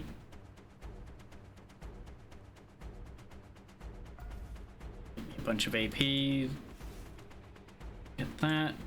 Storm Trifecta. Get even more AP. Use my rage to clear most of the board for free. Clear more of it. Clear yet more of it. And... oh, what do I do about you? The last survivor who I literally can't hit with anything that I've drawn. Everything I've drawn doesn't work on this. Well, actually, yeah, I can use this to generate rage to then blast her. There we go. Because I didn't want to take pointless damage there. Preparation is helpful. We'll take that. More card draw that I don't have to burn health for. Absolute Harmony is useless to me because I don't have that many Earth Element cards. I will take Tectonic Crush, though. Which gets me another Earth card, admittedly, but you know. Oh, just a free 500 damage attack, but it is melee only. Let's take another Unbridled Rage, even though it's a risk losing health. Oh wow, this gives me a lot. Tornadoes push an extra tile, and we gain 3 Earth cards. Which I apparently don't get a choice in what they are. So we got a Sandworm and 2 Avalanches. This might throw off my whole layout, actually. Ooh, do I risk the mystery? Let's risk the mystery. It was a fight against a Conjurer. Okay. Inconvenient, to say the least. Whirlwind, Soroka Barrage, Ancient. I'm not actually going to burn the health right now. I'm only going to have the 1 AP to spare.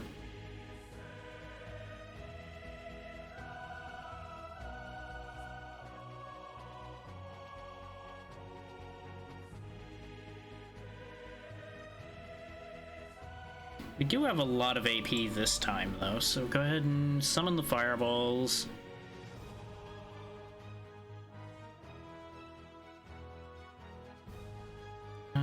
Fire breath first.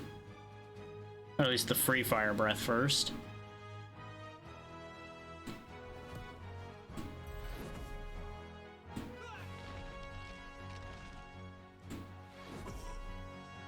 Kill all of his men. And hit him with a sandworm.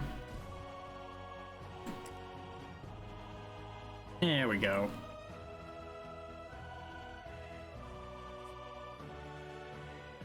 Oh yeah, they pop up random tips down here in the bottom left, by the way, in case people haven't figured that out.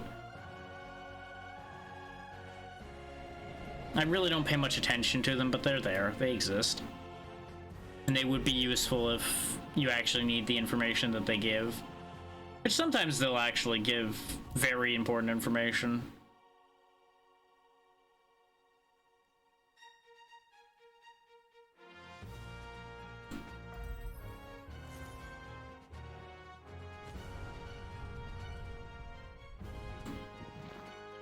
There we go. Most of the way through his health. Just a bit more. Gonna make all of this stuff cheaper.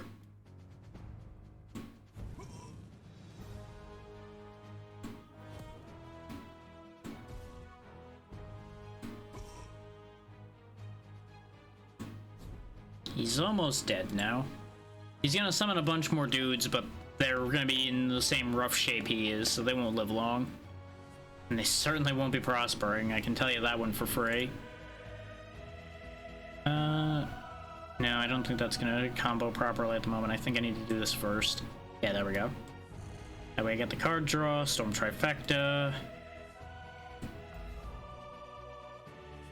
Just draw a bunch more cards, because I'm gonna have all the AP in the world here to go nuts.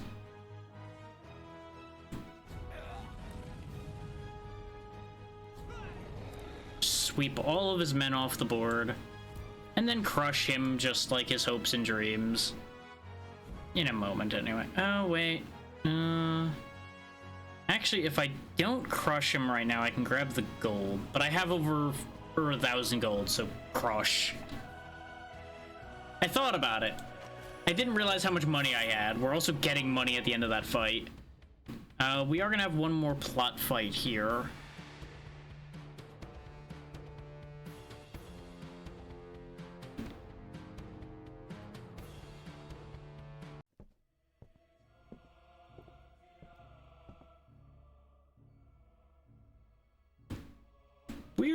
Weird bucket of blood in the middle there. Yeah, there's a man just sleeping in a bucket of blood. I guess it moisturizes him. Well, that's inconvenient for the messenger, huh? Just getting an axe put through them. Meet Dorian. I've not won this fight yet. This is the farthest I've ever been. I fought this man once and lost. This fight is kind of nasty, especially to go into it with about half health. So we're probably not winning this time either. There's a catch to fighting Dorian, just like there's a catch to fighting old Wolfie Boy that we dealt with moments ago.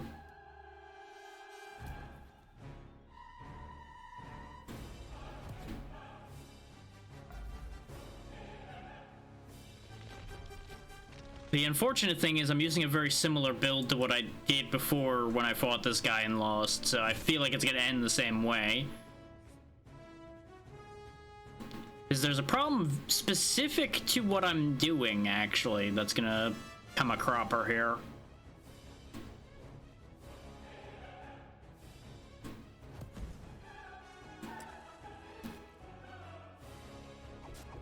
That's if we even... There it is. Drink every lava tile. Gain 500 attack for each lava drank. So yeah, all that lava I'm using, he's gonna turn it against me here in a moment. And gain a crazy amount of attack. which, as you might imagine, is gonna end really badly for us.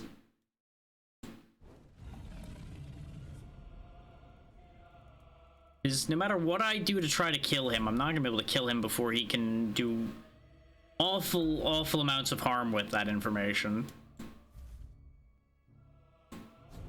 Especially since I have no choice but to make more lava in order to hurt him with what I had in my hand. So yeah, just a casual 9,000 extra attack for him. So yeah, we lose. Because he does 12,000 a hit now. So yeah. Remember to be somewhat careful how you commit to a build. Because the game can and will turn your build against you.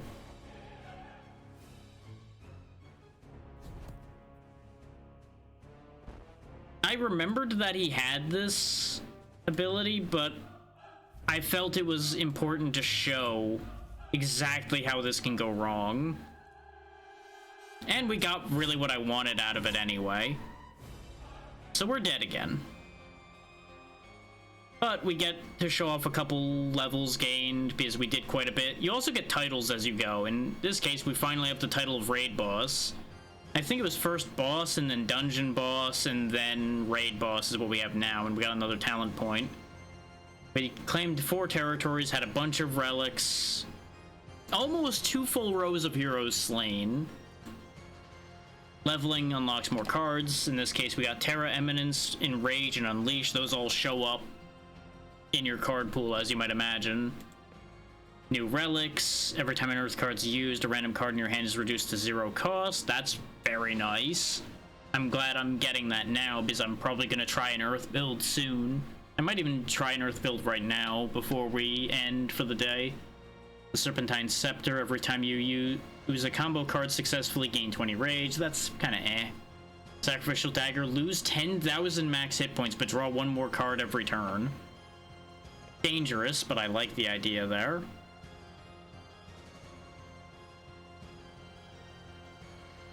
Why are my ads off timing? I just realized they're 2 minutes off the hour, which is slightly awkward. Let's see what our talent points get us. Or talent point, I guess. I could start myself at phase 2 and have 5,000 extra max hit points. We can also choose one of these dragon types. Red dragon has 25,000 more hit points. Black dragon turns all fireballs to dark fireballs and has extra 200 attack. All fireballs turn into vortex slashes as a blue dragon, and you get extra card draw.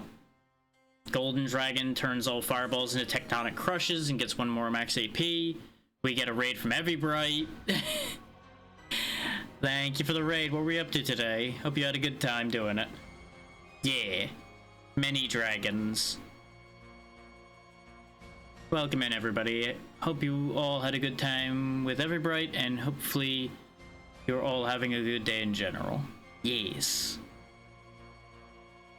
And you're just in time to watch me control a yet larger dragon. There is an ad coming, so I'll just go ahead and snooze that for y'all, so you get a little bit more time here. So what were you all up to today? And hopefully you had a good time doing it in case it didn't get through before, because Twitch has a way of being delayed at times. Weird how that works out sometimes, doesn't it? Oh yeah, I don't need the lava tiles anymore since we're not going with that same build again. I'm gonna keep the Cabal Reliquary. For those coming in, I'll explain how all this works.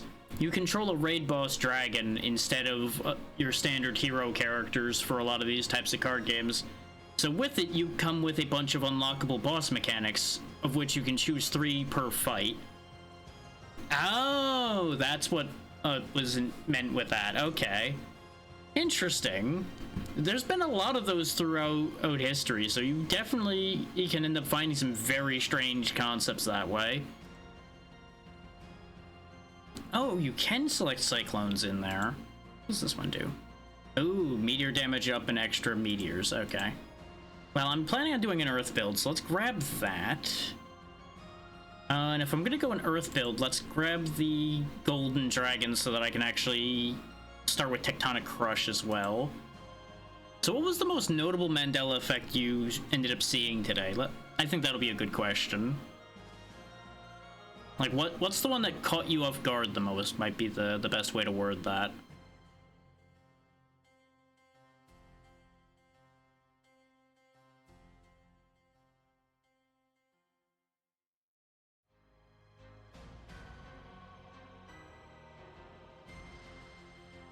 What's the Mandela effect relating to Pinky and the Brain? Yeah.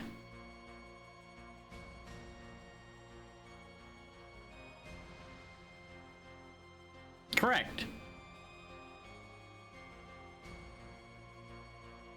It's one of those things that it sounds correct, and it does, but it's never actually the thing used. Yeah. But it gets simplified because people aren't going to use the word ponder, so pondering turns into thinking, and then everyone just remembers it as thinking.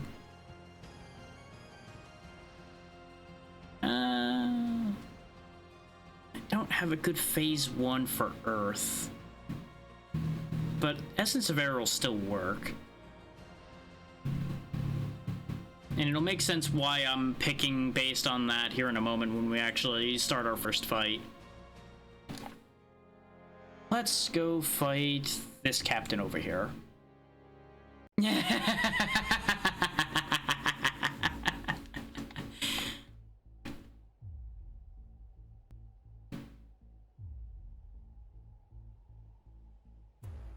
Yeah, we don't get the free 3 Earth, but we get the 2 air immediately. That's the danger of being around me, is I will throw logic at you.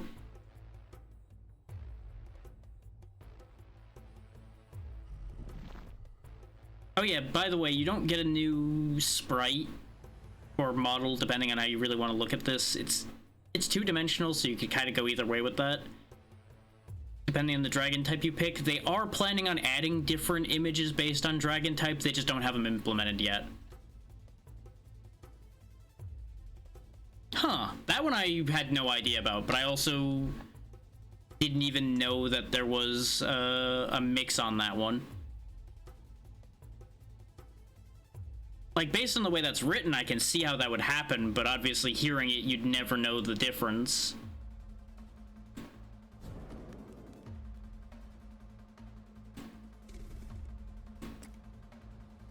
Why would they even call it Rib-And, though? That is such a weird name. Oh, we got all these tectonic crushes, so let's just crush this tin can man down into the tin can he lives in. There we go. Squish, squash. Extra 2,000 max hit points, which is always good to have. Go ahead and crush an army, why not? Just a casual army destruction. Let's go ahead and put the upheaval over here. Yeah, unfortunately the ads are coming in now. But you won't be missing much of anything. I will be stepping away when the ads start for just a quick moment, and then you may miss like a turn or 2 of this fight, which really it's not going to be anything too notable. It's just going to be a lot of the same thing you see me doing right now. Just throwing rocks around and occasionally breathing fire on my enemies.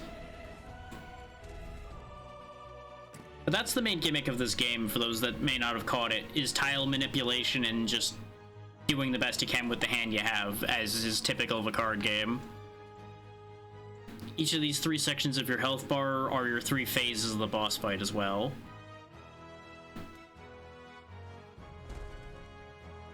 And if you wish to pick up the game for yourself, here, I will do the command for y'all. There you go. There's the store page for the game, because I was given this key on Lurkit. So, there you go. But with the ad starting proper, I am going to get up for a quick second. I will be right back.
You know, in hindsight, I should have remembered that the timer would have triggered the Lurkit post anyway, but I didn't really pay attention to the fact that we were about, at the 4th hour.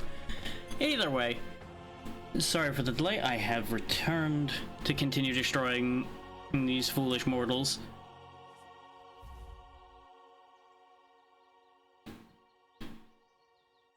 Just back to throwing rocks at them. Oh yeah, when you fill this rage meter, you get this 500 damage to everything move, which is always helpful. Good for board clearing, as you might imagine. And welcome back to everyone from the ads.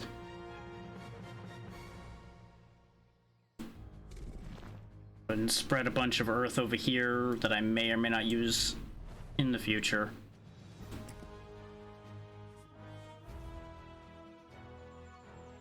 As you might imagine, all of these sword numbers here are how much damage they do. The priests over here heal for that amount, I'm pretty sure. I still just keep not focusing on them enough to notice what they're actually doing. Which may sound like insanity, but that's just where we're at.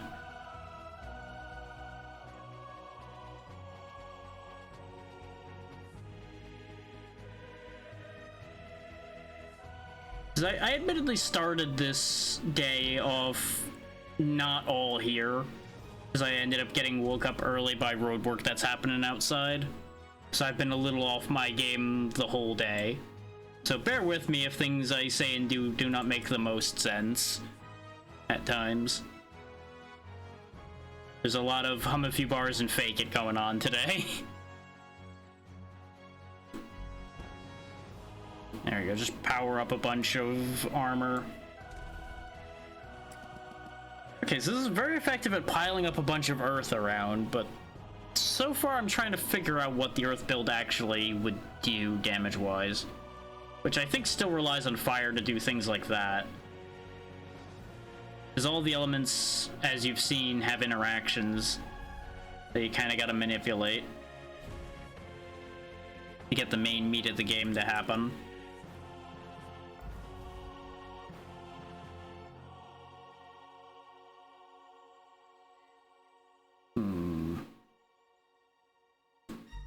You get AP back by putting wind on lava. That was the main thing I was doing with the last build I had. was using that, but a later fight ended up punishing me for doing that. So now we're all about armor generation, and we'll see if that ends up backfiring on me. Problem is, we're having trouble dealing enough damage to clear these priests. Because we're still early on. There we go. Now, it's important to note that as your phases go on, you will start doing more damage, so there's a world in which I kind of just let myself get pushed to phase 2 and then build up the armor might be a play. That is risky. And we can, of course, do what I'm doing here, which is summoning a bunch of fire bombs. The problem with that is they're not aligned with the one I need to hit. Because for those that may have missed it, these fire bombs only go horizontally and vertically. They don't go diagonally when they blow up. Alright, Xeno. Thank you for playing Gunfire with me earlier, and hope you have a good night. Rest well. I will continue trying to destroy a bunch of sections of humanity that wish my death.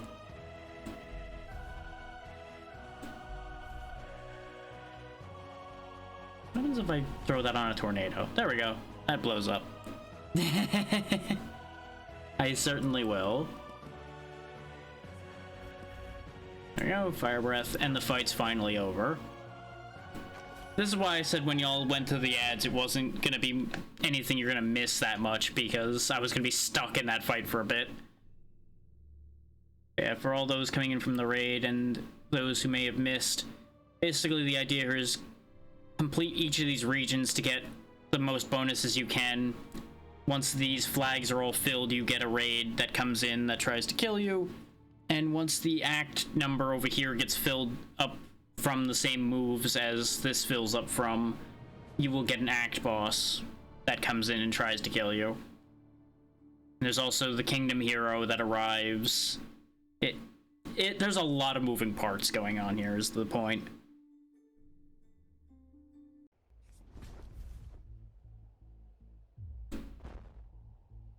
It's unfortunate that these tectonic crushes exhaust. That's kind of the biggest thing that weakens this setup. I don't actually want to push that around. What I want to do is that instead. Oh, the tornado stays. I just got an idea. I think we might actually want to go more into wind combined with this earth then, so that we can hurl rocks around more effectively.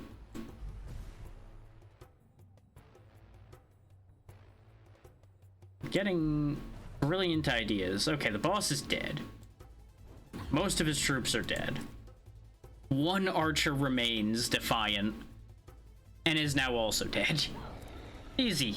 Easy clap. Fire tornado does extra damage. Each firebomb explosion has a 25% chance to cast immediate give. Since that's half of our shtick. Oh, great. You know, I'm not really gonna be going into the whole fire tornado thing that much, so go ahead and sell that. Because we also have a merchant right here. You know, Death is a great merchant, isn't he? Yeah, he's a wonderful guy. Oh, that's unfortunate. This is exactly what I wanted, because we just unlocked this for those coming in later on. We just got this from the run we just did. So I wanted to do the Earth run so that I could use this card. This relic, rather. But unfortunately, we can't afford it. But we have a chance with the wheel.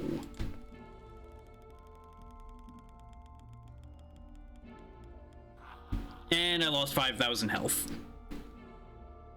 Thankfully, now that was the 5,000 max HP loss too. Yikes. Come on, 5,000 gold. I'll take a legendary card. Legendary card will do. It's not what I wanted, but it's okay.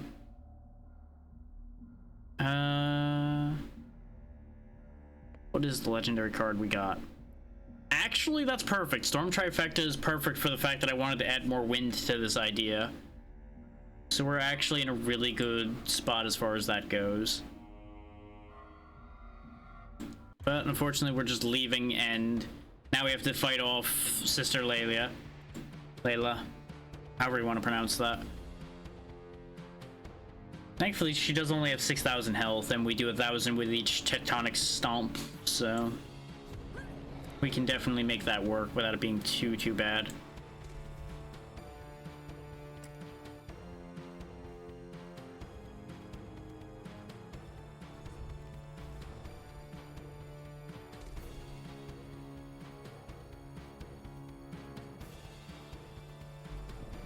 Make that into a bomb. Really spread that around.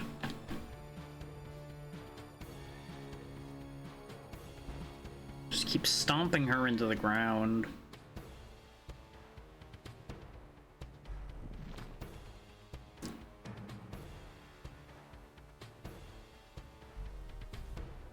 That'll work. We kind of have to slow play this compared to the last setup, which was all about rampant aggression and flinging fire all over the screen. It's a little odd. Set off all the bombs at once. Keep crushing her hopes and dreams into the ground.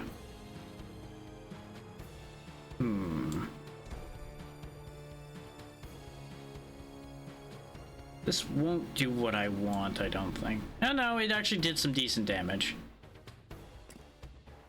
I'm still figuring out how some of those interactions work. Because like I said before, I don't really use Earth nearly as much as I should.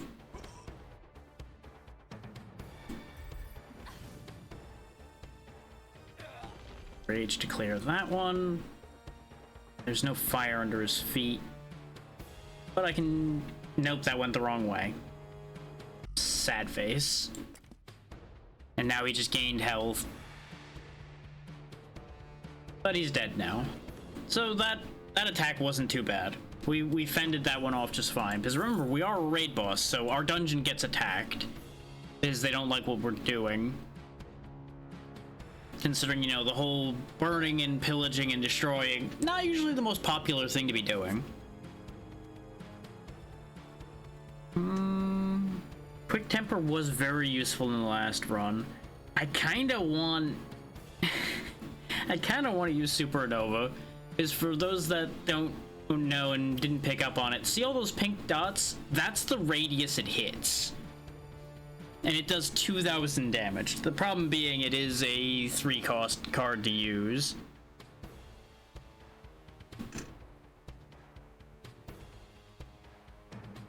Now, admittedly, Deep Breath is an idea.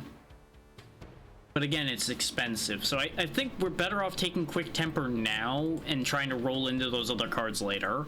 Just so we have a means of using them. Since we're not abusing lava to have endless AP this time.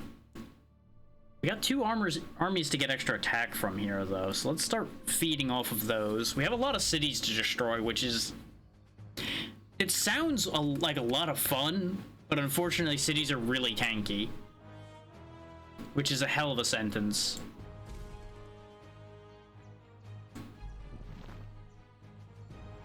Considering I'm pretty sure we all know how easy it is for city infrastructure to kind of fall apart. Or realistically. Just go crazy with throwing rocks around for a moment here. Vaporize you. Expand that. Make a bomb, which immediately goes off. That's the key, by the way. If an enemy's standing on top of one of these lava bombs when the lava bomb's created, it just goes off immediately. They got like a weird proximity mine thing going on. This is useless because we don't have any tornadoes and there's no hero here, so it's useless. Only the ones that play cards count as heroes in this universe. Everybody else is just a soldier.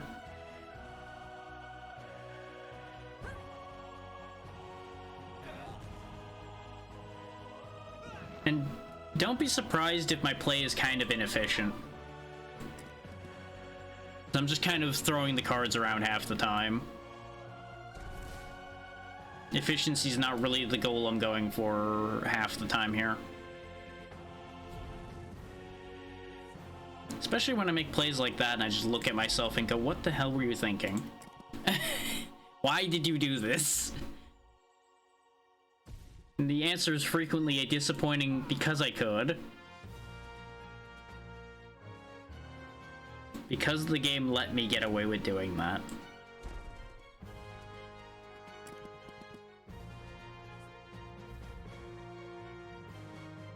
Crunch. But yeah, the important thing about these fights is these markers here give you an extra 100 attack, which improves every card you own. So the more of these we build up, the more everything we use just gets better. Which, with the lack of damage a lot of our attacks have right now, it's kind of important that we start building attack bonuses up. And since the game's letting me get them, I'm absolutely going to go grab them.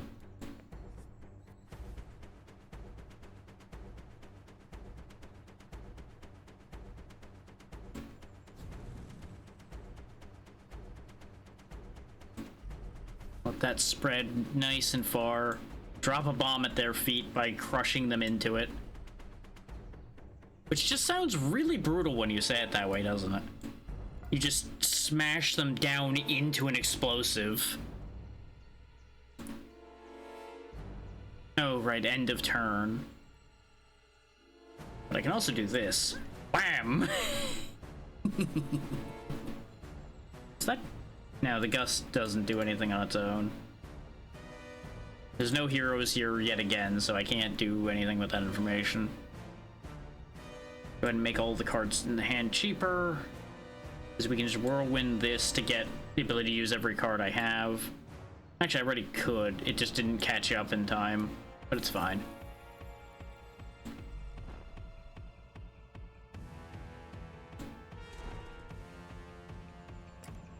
Just gonna keep making the best of this that I can.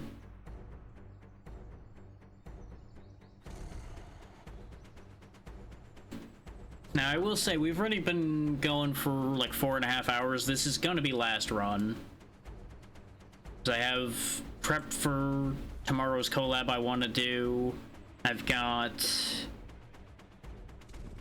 honestly, a need to rest, because for those who haven't been here for the last couple of streams, to explain the nonsense I've been up to, I have been playing a lot of Archipelago. And what Archipelago is, for those that don't know, is you combine a bunch of games into large randomizers by moving all the checks in each game around between all of the games. In this particular case, I had 4 games. We've done 2 sessions of that Archipelago and only completed 1 of the games. And trying to keep track of pathing and logic for 4 games at once wears on ya. It starts making you go a little crazy after a bit. So that's where a lot of the energy drain I've been having comes from right now. On top of, you know, the whole getting woke up early by road work, which never helps.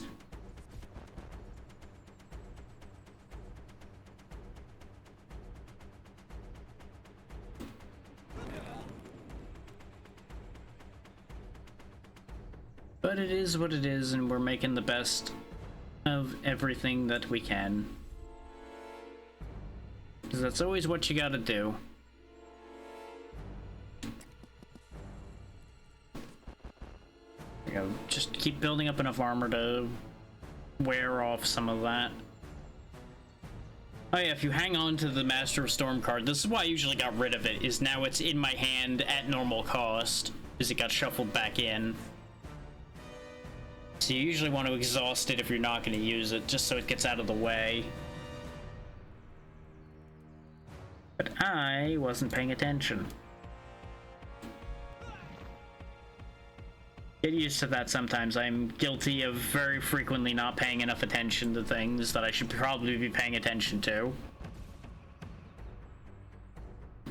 He says as he checks his audio again, because I just had that quick fear thought, like, I did unmute earlier, right, when I came back? Even though I know full well that I was responded to when I was talking about something, the fear remains. This will be fun. Kaboom! There's the random meteor, and then firestorm, and just all kinds of great things happen there. Kaboom. Now we just have a healer, with whom we can really not do much at the moment. But they certainly can't hurt us. Oh good, just give me more things I can't immediately use. Grand. There we go, she's dead. So now we have 400 attack. Oh, another chance at the death wheel. Let's get the random event first. A series of divine questions emerges as a challenge from the gods, promising riches in exchange for your answers. The very essence of this celestial quiz beckons, testing your wit and wisdom in the pursuit of untold wealth.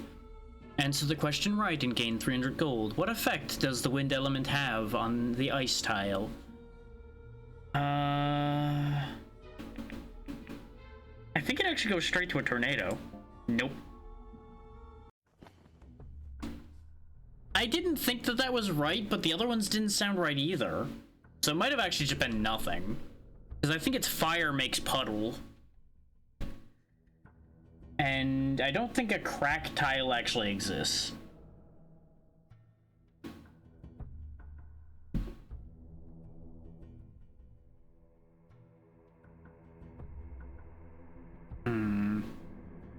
We have a lot of city nodes this time. Ooh, there's a mystery. Can you guess who? It's a mystery. It's these idiots.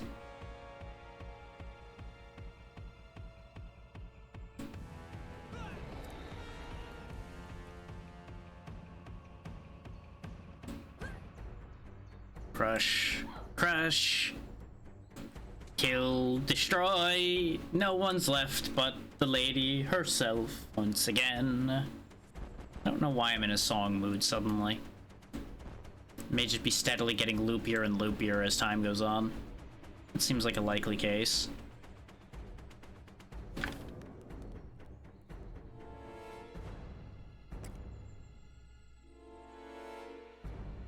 Thankfully, she's gonna waste time putting cards in our deck that aren't really gonna affect anything too significantly.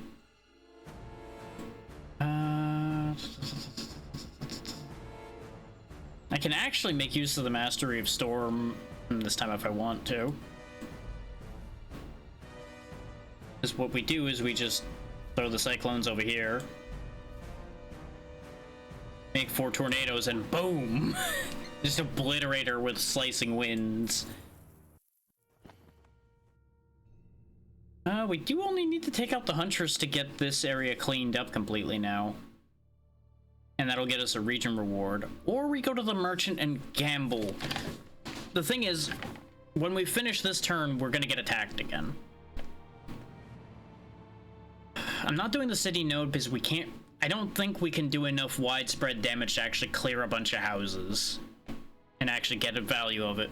Is for those that may have missed me doing that one before, every 10 houses destroyed is how you get your rewards for that, and each house is 2,500 health.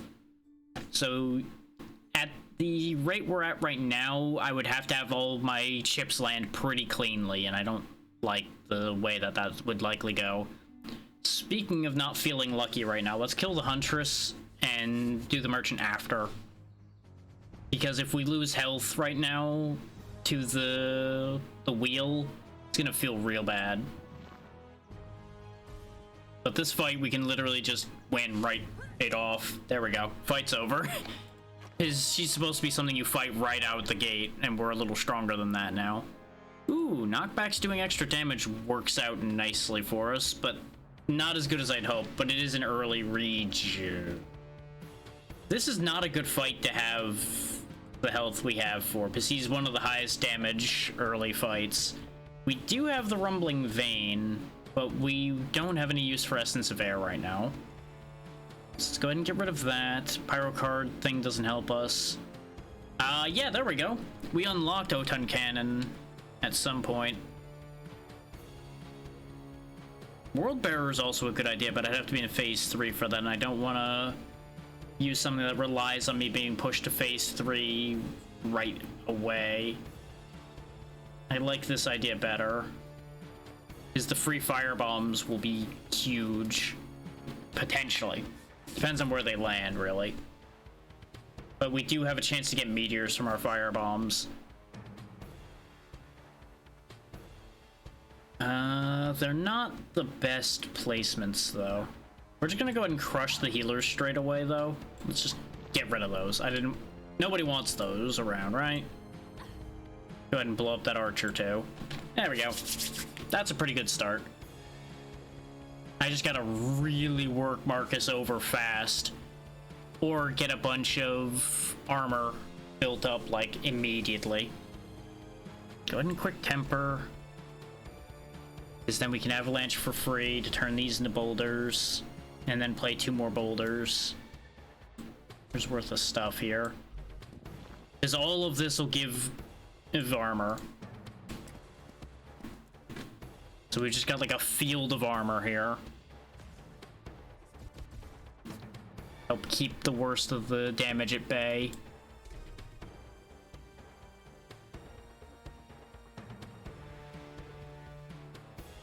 I'm actually gonna do the tornado thing again.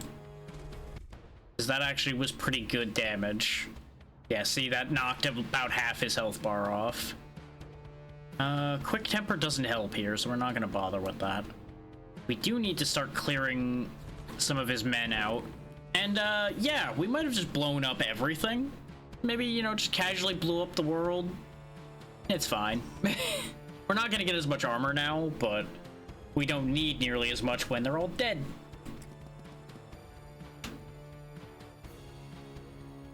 No, my rage. I am not a rat in a cage, and you won't tell me different.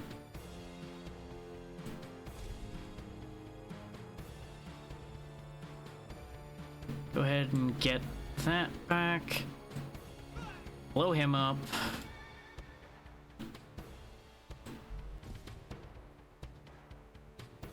Because if we can just outpace the worst of his damage, we'll actually be way better off than we usually are fighting this guy.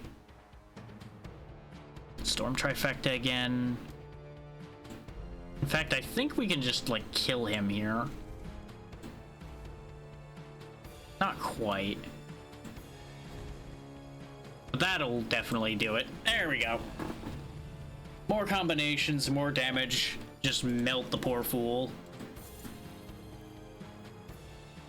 I don't really need more of either of these. We'll just take the free 5,000 damage emergency card here.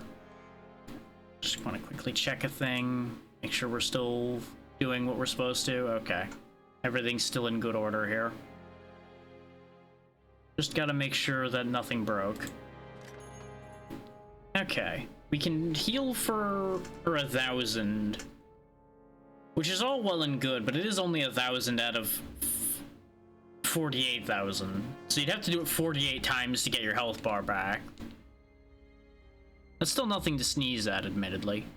Ooh, I kind of want both of these. Especially since we're actually using tornadoes more. But we gotta fulfill tradition, right? We gotta spin the wheel of death here first. I'm gonna go bankrupt immediately. No, we got a free roll instead, so that spin just basically didn't matter. Oh my god, we got the extra AP this time. We have 5 AP every turn now. We can do 5 points worth of moves constantly. That's actually incredible. Legendary card, okay, okay. Give me 5,000 gold. Give me 5,000 gold.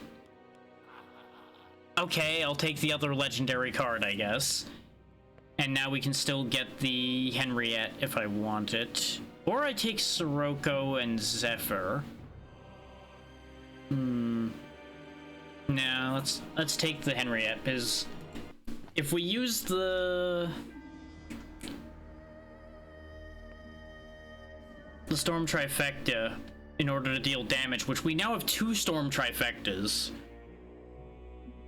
So that's 8 tornadoes we generate, which will each deal 500 damage.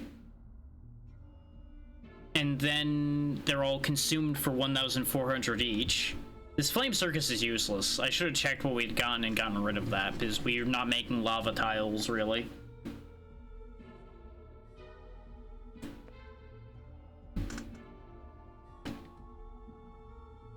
We might be onto something here, though. We're gonna get our Act Boss here in a moment, so how about we get even more attack? Even though most of my cards don't rely on directly attacking. You know, maybe that wasn't my finest idea now that I said that out loud. Oh well. Too late to worry about it now. The decision's already been committed. Crunch. Crunch. Just like potato. Crunch. I forgot to put the... Actually, no. The Auton Cannon is still relevant. So we'll keep that. Roast all of you. You know how I said I wasn't gonna have any lava tiles? And here I am double fire breathing the same spot and ending up with a bunch of lava tiles that I may as well hit for the rage bonuses. Well, you know, just goes to show, what do I know about what I'm doing most of the time? The answer is I'm not really paying attention to what I'm doing. I'm just doing things and hoping they work.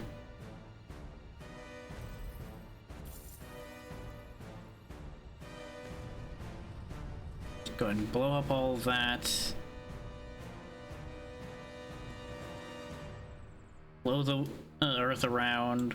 Blow the earth around some more. Just wreak havoc. Crunch.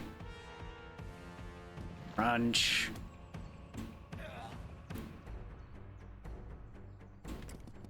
So that caused a lot more mayhem than I expected it to, and I'm very pleased that it did. Like I've said before, I'm still learning how these interactions work because I've not actually used them much. And what better time to test those interactions than when I'm trying to show all of you the game and how it works. So we can all learn together.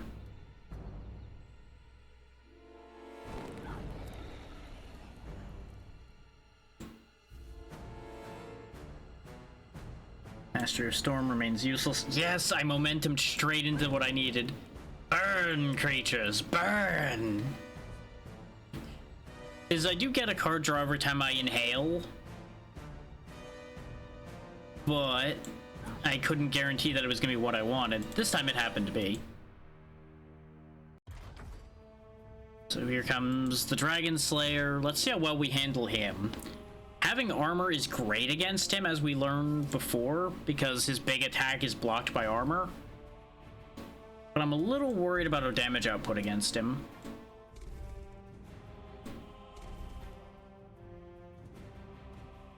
Actually, hang on. No, that doesn't hit where I wanted it to, so that was actually a waste of AP. That, however, does work. That doesn't do as much as I think using up the tornadoes themselves would have, but it's fine. I'm learning. I'm taking a moment to learn there because I think it was a safe enough position to learn in.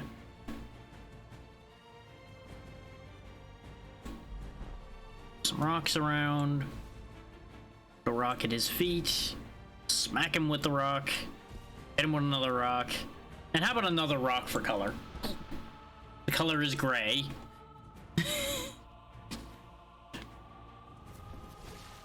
Lightning Strike doesn't do anything because we have armor. And that's why I'm not as worried about his troops, by the way, is because all the fire bombs we have around, they run into them and set them off, so I don't need to set them off. I may have only just now realized that moments ago. Don't mind me.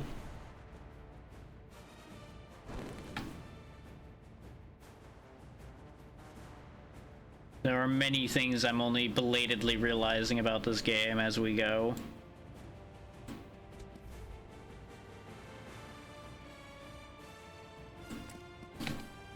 if people have any questions, by all means ask. I can't guarantee I'll be able to answer every and any question, but I will answer anything I can within what I understand.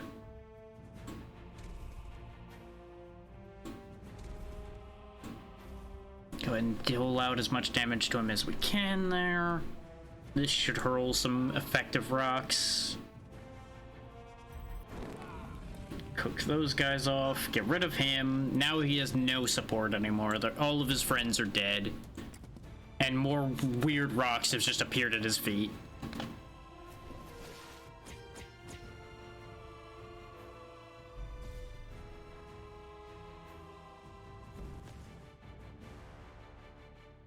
We keep drawing these two over and over again because they're not getting used. And this deck is still relatively small despite the fact that it looks like there's a lot in there. There's really not that many.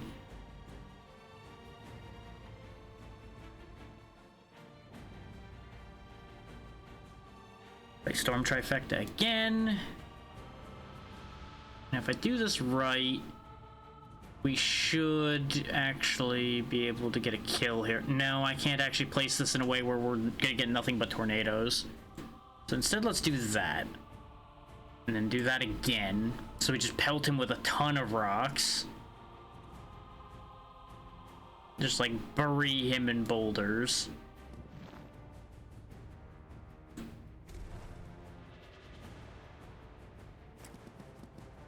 This will also outdo his damage and shields anyway, so it just ping right off of us. And it doesn't matter. The only problem is I have no good way of setting bombs off. Like, that's the biggest weakness I'm finding in the setup I've got going now. Is setting the fire bombs that I make off is actually rather difficult. Because I don't have fireballs to just throw at them. Which, as you might imagine, would be my normal method for dealing with that. There he goes. He is one of the exceptions, I believe, to the footmen and everything not losing when the boss loses. I think because of this cutscene, I think they disappear. Yeah, it's an auto victory at that point. Most of the time, those bosses and their units are separate concepts as far as that goes. I mean, I guess that does give me a reason to have some lava tiles so that my firebombs do more damage, so we'll take that. We could just get more storm trifectas. More storm trifectas. Just hurl everything around. I've decided my new title is Dust Devil, because I'm just hurling rocks and shit everywhere. Your enduring journey has paid off, and now in a moment of grace, the embodiment of faith has visited you. This divine presence brings unimaginable boons, rewarding your devoted commitment through the trials you faced. We get another random legendary card, because we clearly don't have enough of those already. It's another flame circus that I don't need. Great. I think it's time to go to the merchant and ditch those in particular, so we don't use them. Oh, it does start to cost more. I've literally never removed cards till now, because I've never had a reason to. Earth Boulder gives 300 armor. I'd love to have that. Let's spin the wheel.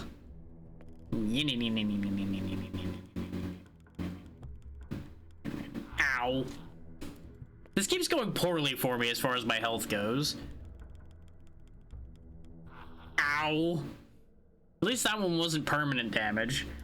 That wheel spin was the worst it could have been. We got nothing good out of that one.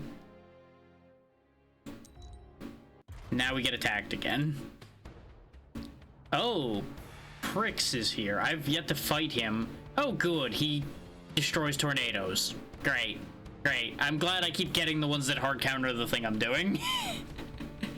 He really is a prick.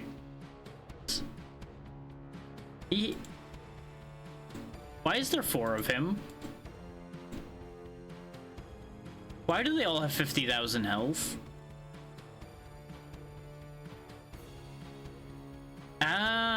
Okay, so it's an all as one deal. So there's 4 of him, but they all take combined damage, so that's fine.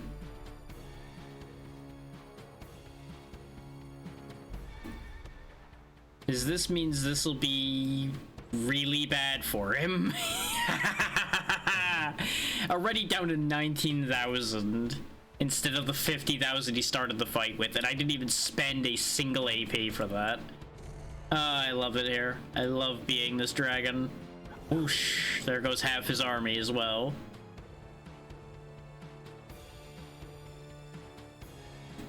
Whoosh, motherfucker, whoosh. Actually, no.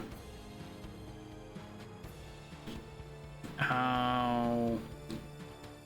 I need to make lava underneath him, so we're gonna leave that there for the moment. The idea is we make a lava bomb, and that'll hit him 3 times. It's gonna just do awful things to him. There we go, that's exactly what I wanted. Kaboom! Why did that not do nearly as much as it seemed like it should have? It's fine. It's fine. Is we just do that and Prix is gone, and now it's just an army fight. You know, that went off way better than it looked like it would have. He is definitely nowhere near as dangerous as he looks, I guess.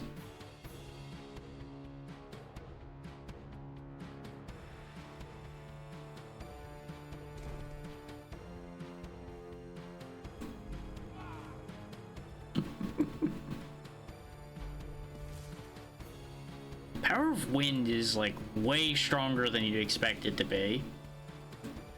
Then again, Earth is also proving to be like devastatingly effective used correctly. We just weren't using it correctly very often before.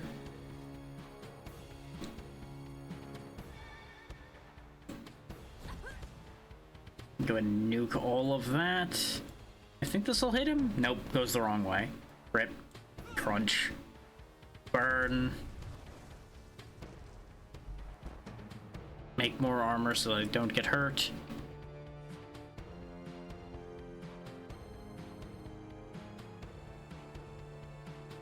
This is the hand I've been dealt, huh? This is fine. Because we genuinely can't be hurt. So this is just a matter of time. There we go, there's the winning hand. Crunch. Burn. Fight's over. There's Deep Breath that I was thinking about before. We can also get Ancient Scales, but I don't really see any reason why I would want to spend an entire turn generating only 4,000 armor. That seems silly.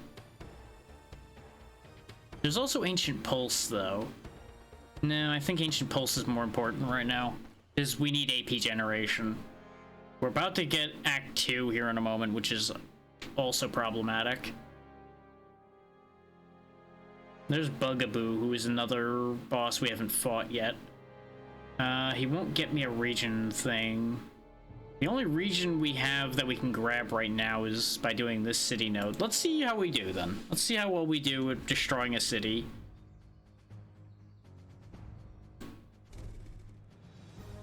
Inhale. Breathe fire. We can actually put some earth down before we do this as well. So let's put it right there.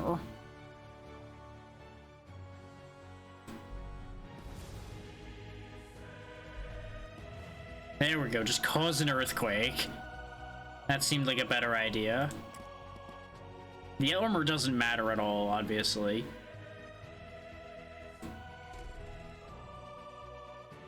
Wreaking Havoc, however, that definitely matters.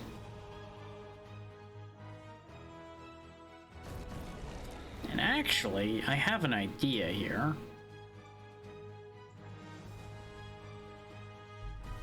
Lava Bomb. What happens if I spin that around? Okay. Nothing particularly interesting happens there. Make a bunch of lava bombs.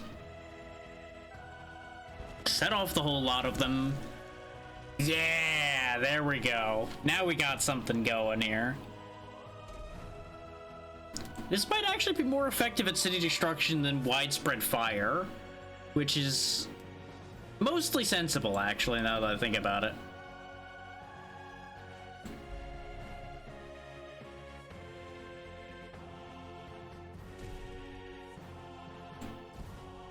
Because widespread tectonic activity can definitely level a city under the right-wrong circumstances, depending on which way you want to look at that.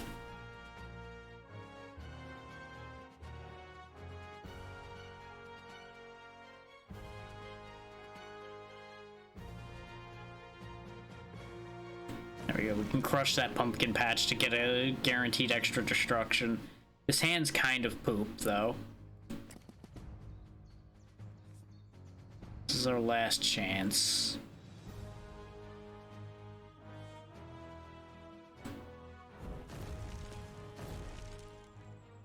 There we go, we got enough to get paid at least. Makes you wonder where the money comes from, but I guess it's like tribute, so you don't just continue destroying the place, probably. Something like that.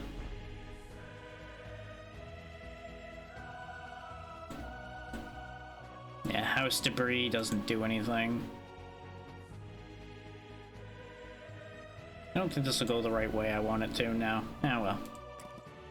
So yeah, about the same as when we were reasonably powerful with fire at the end of the day. But we get lava tiles deal extra damage again. Hate it here. It's time for the butcher to show up again. Yeah, because you may have noticed by now that the act bosses are static. They're always the same.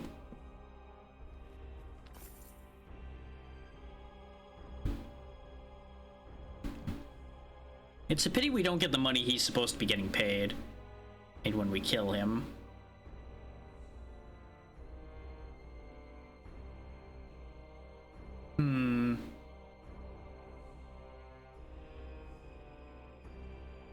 This is a very good card, a very good power here, by the way, the Guiled Vanity. If you've got good fire breath, you can get absurd armor that way, and it will protect you pretty well. No, I think we just don't have any better boss mechanics for what we've got here. Storm Trifecta as usual. I do feel a little bad that the play for this setup has gotten really samey, but admittedly the play for the other setup also was super samey after a bit. Deal a chunk of damage to him. Hit him. Cook him. Oh, cook the area around him. I misclicked that one, but it's okay.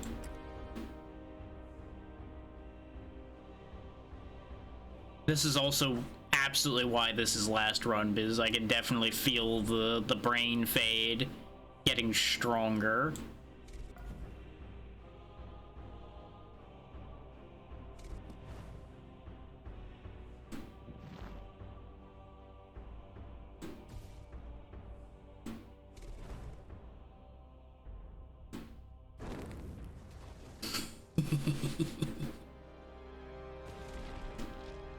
We're getting some good damage in now. Not as good as I might like, but it's balanced out with the fact that we're getting armor, so our damage taken is slower than it would be on the other setup.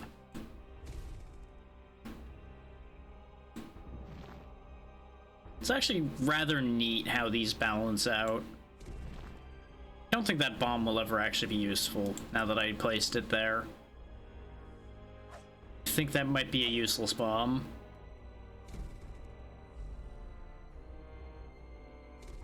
Which some of you, myself included, may think there's no such thing as a useless bomb. Unfortunately, there very frequently is such a thing, much to my eternal disappointment.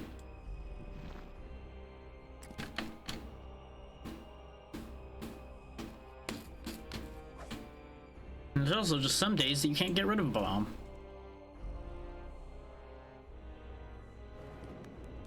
Why that's where my brain has decided to go today is beyond me.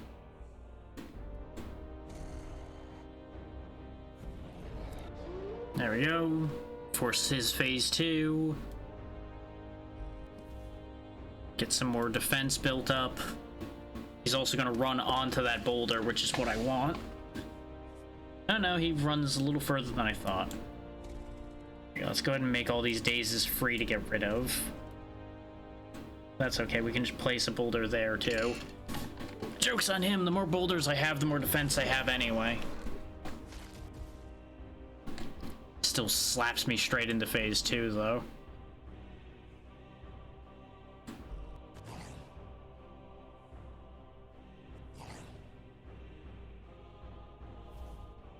There we go. Doubling up like that might actually be the most effective use of that I have.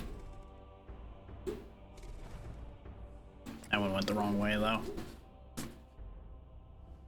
We've got pretty good odds here though. We're nowhere near as in danger as we were last time. I say as I draw the literal worst hand possible, I think, for this fight right now. It's okay. We can still hold this together. Mostly. Possibly. Perhaps.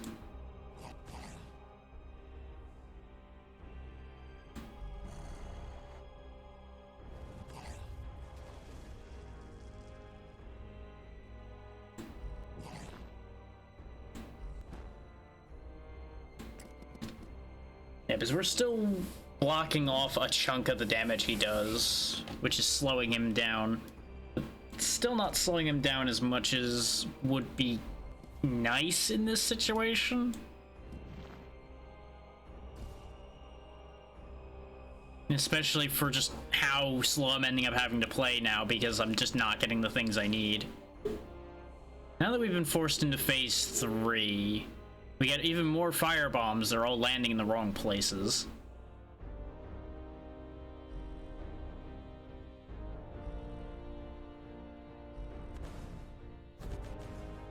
Look at all of the bombs going off that just don't matter to him. He's like completely unbothered by that.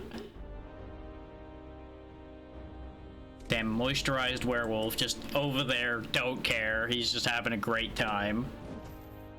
We might actually die.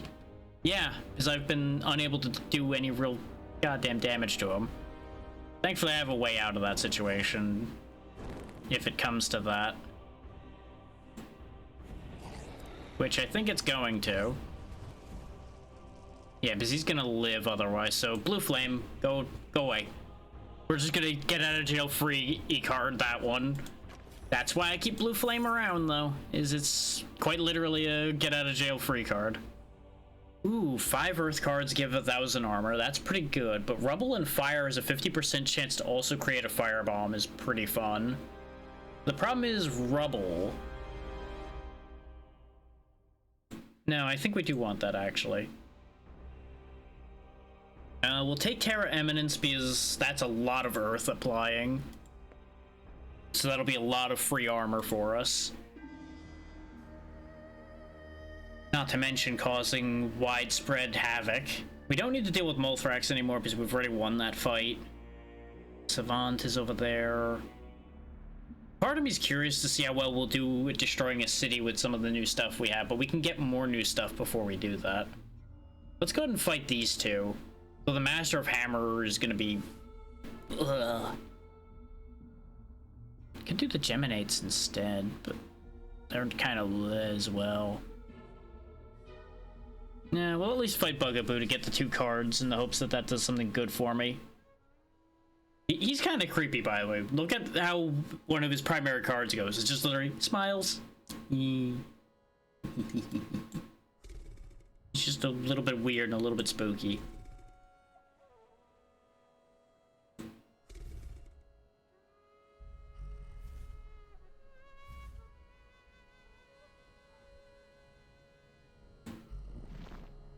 A bunch of Earth around. Launch him. Actually, okay, this is Rubble. So yeah, we have a 50% chance to turn basic Earth into bombs. In this case, only one out of all of those turned into bombs, huh? Yikes. But it's a bomb in his path, so that works out for us.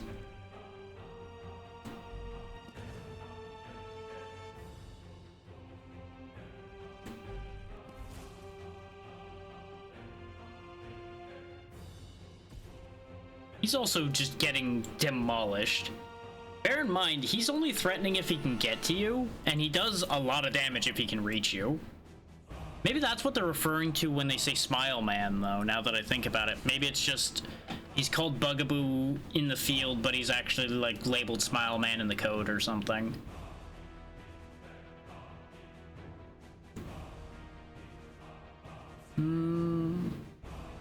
Let's grab Zephyr, because the wind will help.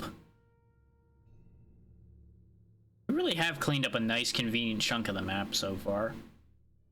I say cleaned up, but it's really, you know, all on fire and destroyed, so maybe cleaned up's not the right word, but eh. Free 2,000 health from the mystery spot. Alright, let's see how the armor battle goes here.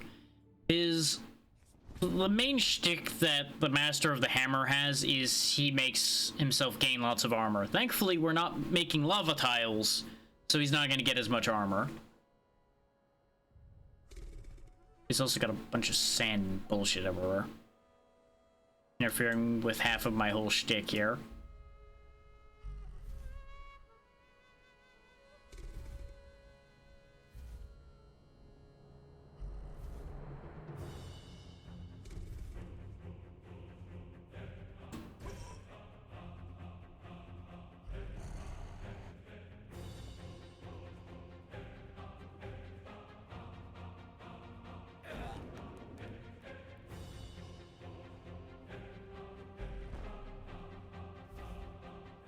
That was good damage, I think. Cleared most of the board, cleared most of his health. He gets no armor, so this turn's a waste.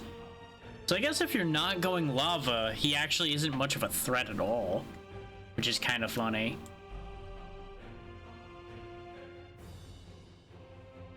Unfortunately, Body Slam's not gonna help that much here. Well, no, I guess it does 500.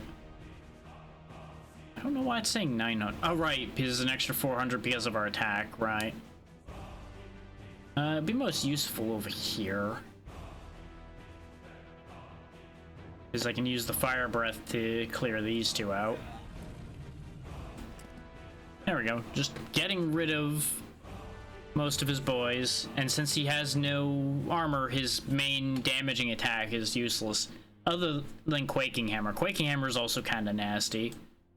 But I find the deal damage equal to his armor thing to be much more dangerous. But again, I usually have lots of lava for him to utilize against me. So you can see why I'd be concerned about that as a mechanic.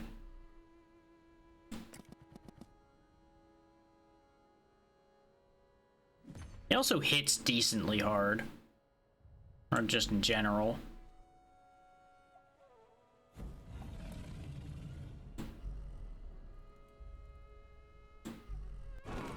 There we go. That was nowhere near as bad as I feared it would be. Lava and fire gives 5 rage. Firebomb deals 500 extra damage. Yes, please. Ooh, Unleash. 5 AP to do 3,005. Now, let's take Trifecta. 3 elemental cards, they cost 0. Execute is pretty fun. I could get another Fire Breath. Where was this when I was doing the Fire decks? Why was there no Fire or Breath for Fire deck? I'm gonna take Execute though. I think that'll be fun. Oh good, even more lava tile damage when I'm not building lava. Taking it anyway.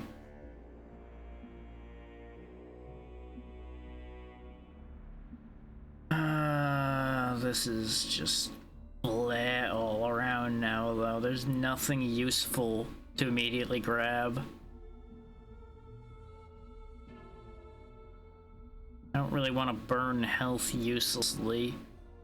This seems like the biggest payoff, this Geminate here, even though it's a hard fight.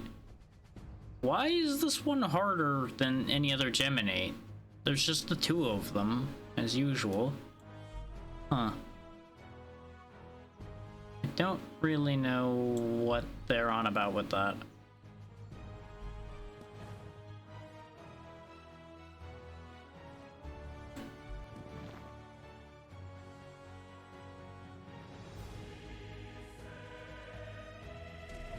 I assume they probably expect you to not have as much area effect damage or something, probably.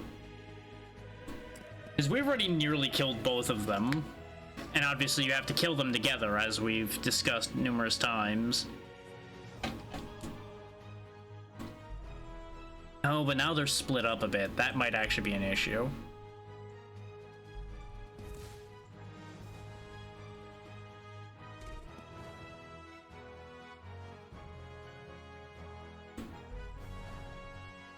Yeah, they have 0.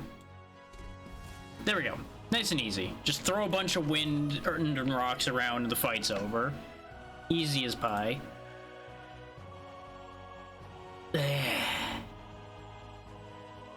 I mean, drawing one less card a turn. Didn't we get something that gave us an extra card a turn? No, I had the option of one and I turned it down.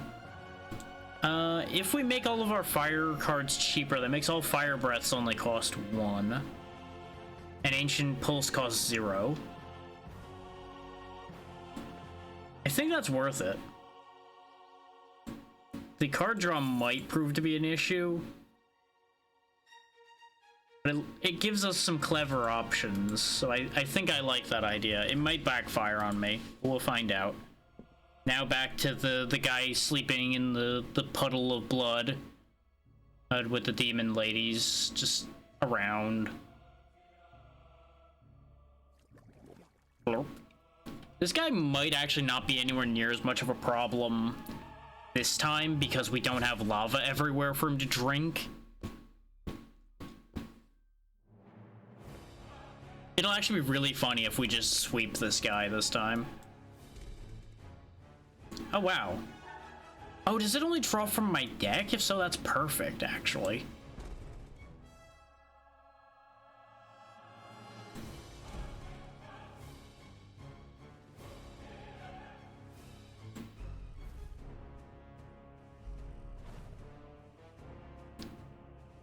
This is when we find out later in his set he has a goddamn pick up boulders and throw them at you or something move. That's just gonna make me sad.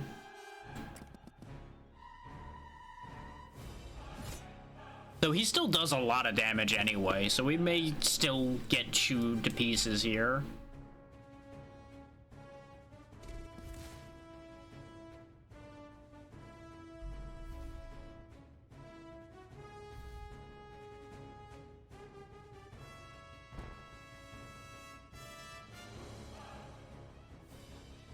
I gotta be careful not to make lava, if I can help it. Which, obviously, we end up making a little bit. There's not much I can do about that. But we don't want to be making a ton of it, otherwise he can use it against us.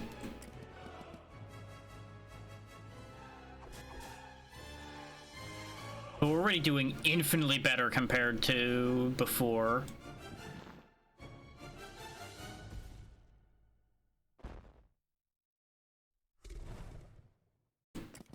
Now that I've come to more of an understanding with this setup. Yep, he gained 500 attack. Oh no.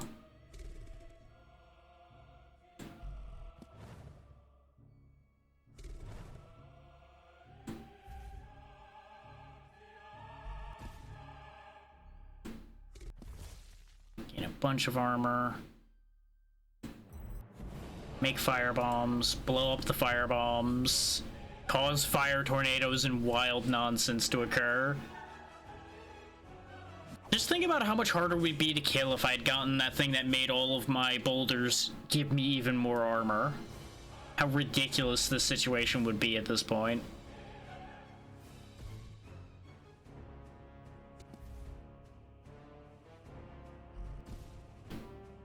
Just keep building up my armor higher. We actually outdo his damage as far as his direct physical attacks goes.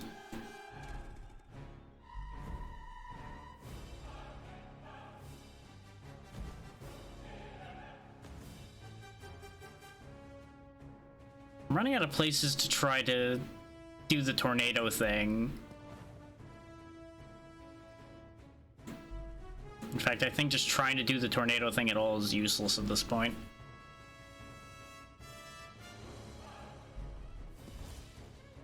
That did make more lava, which makes me unhappy.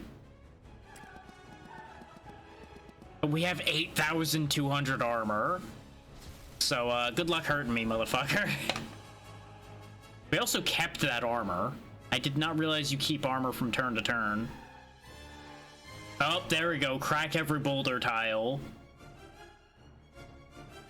I knew he had something for my boulders. I fucking knew it. Of course it wasn't going to be that easy. So I guess they just don't want you committing to any one element at all then, huh? This is gonna hurt, but it'll hurt him more than it hurts me. Yeah, because he just destroys himself. Except second phase? Oh, that's not good. Dorian the Unbroken. Concerning. Very concerning. Question mark, question mark, question mark is even more concerning. Just gonna make some armor right quick and hope for the best. Eek.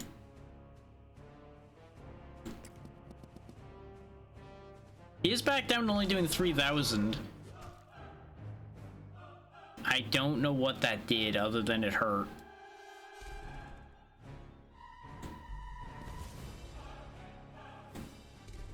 It seemed like he just like attacked like 3 times or something. Not entirely sure. Just do a lot of things. That destroyed my armor is the problem. So I think I might have screwed myself trying to do damage to him. Oh, we have 200 health left. Nope, we're dead. This guy's just disgustingly strong, apparently. God damn. So yeah, Earth build's kind of neat, though. The Earth build is really interesting. Terror Claw, Shredder, and the Last Claw. So we're getting a bunch of melee moves. I don't like that bit, though. Reduce damage of all Terror Claws by 500 on use. And it eventually just goes down to 0 attack. But it is great to just pull out randomly. Wait. AP cost reduced to 2, but it starts at 0. What? How does that work? Or is that a matter of you can't use it as part of a combo, you have to like use it first? Weird. Last Claw seems very good, though. Gaining damage for every enemy slain with that card. And Vacuum. Pull all units to boss by 2 tiles, which works with the melee cards we're getting. So there's a whole melee build, too.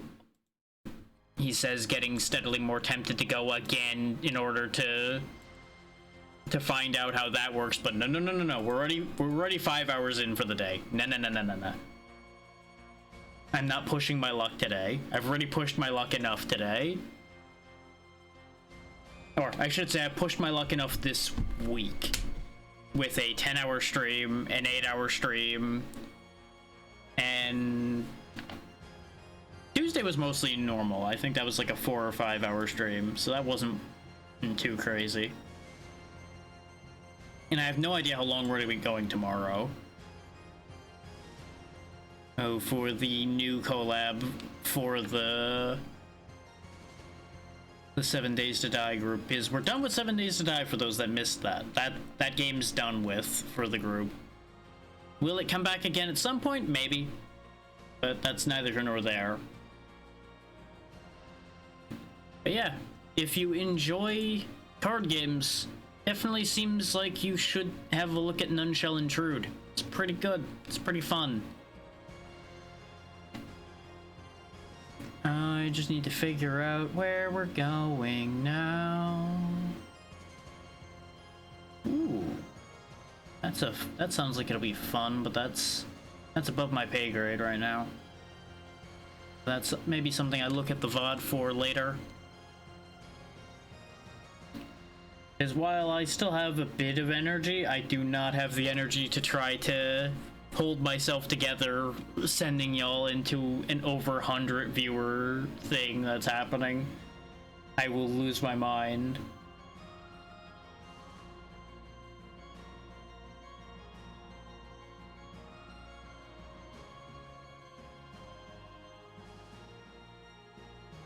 One day I do want to actually send a raid to the big people that helped make me who I am to a certain degree by inspiring and such, but today is not that day.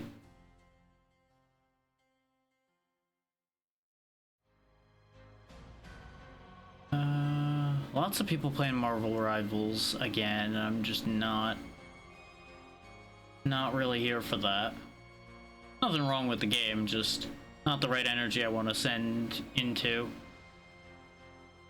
Because that tends to get people agitated and things, and it's just like, we don't need that. We don't really need that.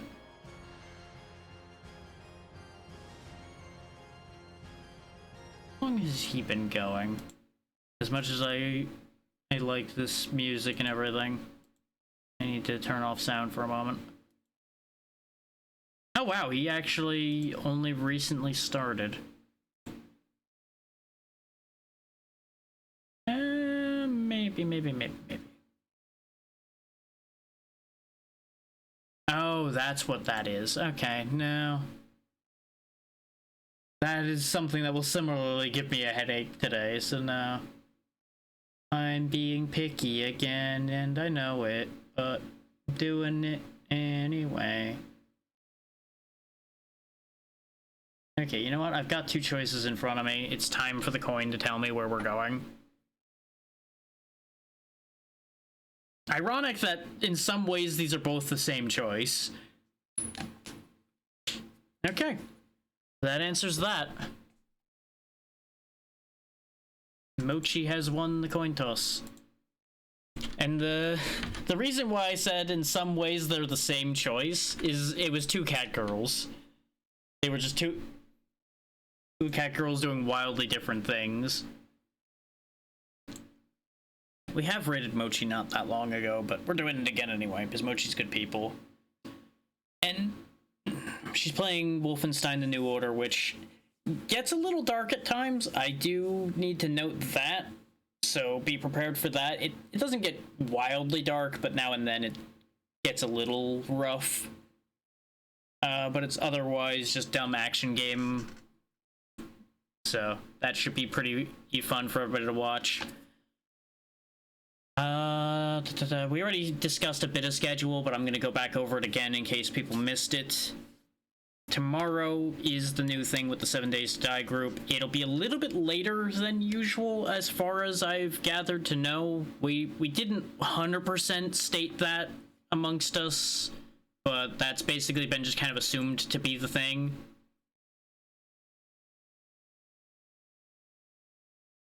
So that's where that's all starting from, basically.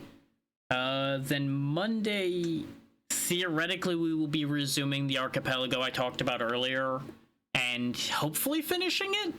Even if we don't finish it on Monday, that may very well be the last session I do of it, just because I think what'll be left by then isn't going to be very interesting. It'll be mostly just finishing up Secret of Evermore, because that's almost certainly going to be the last thing that's left. Then Tuesday, it's the Monster Hunter Freedom Unite collab again with Pazzy and Vale, and then we'll figure the rest of the week out from there. Be good to Mochi, she's good people. Thank you all for your time, and I will see you tomorrow one way or the other. Good night, everybody.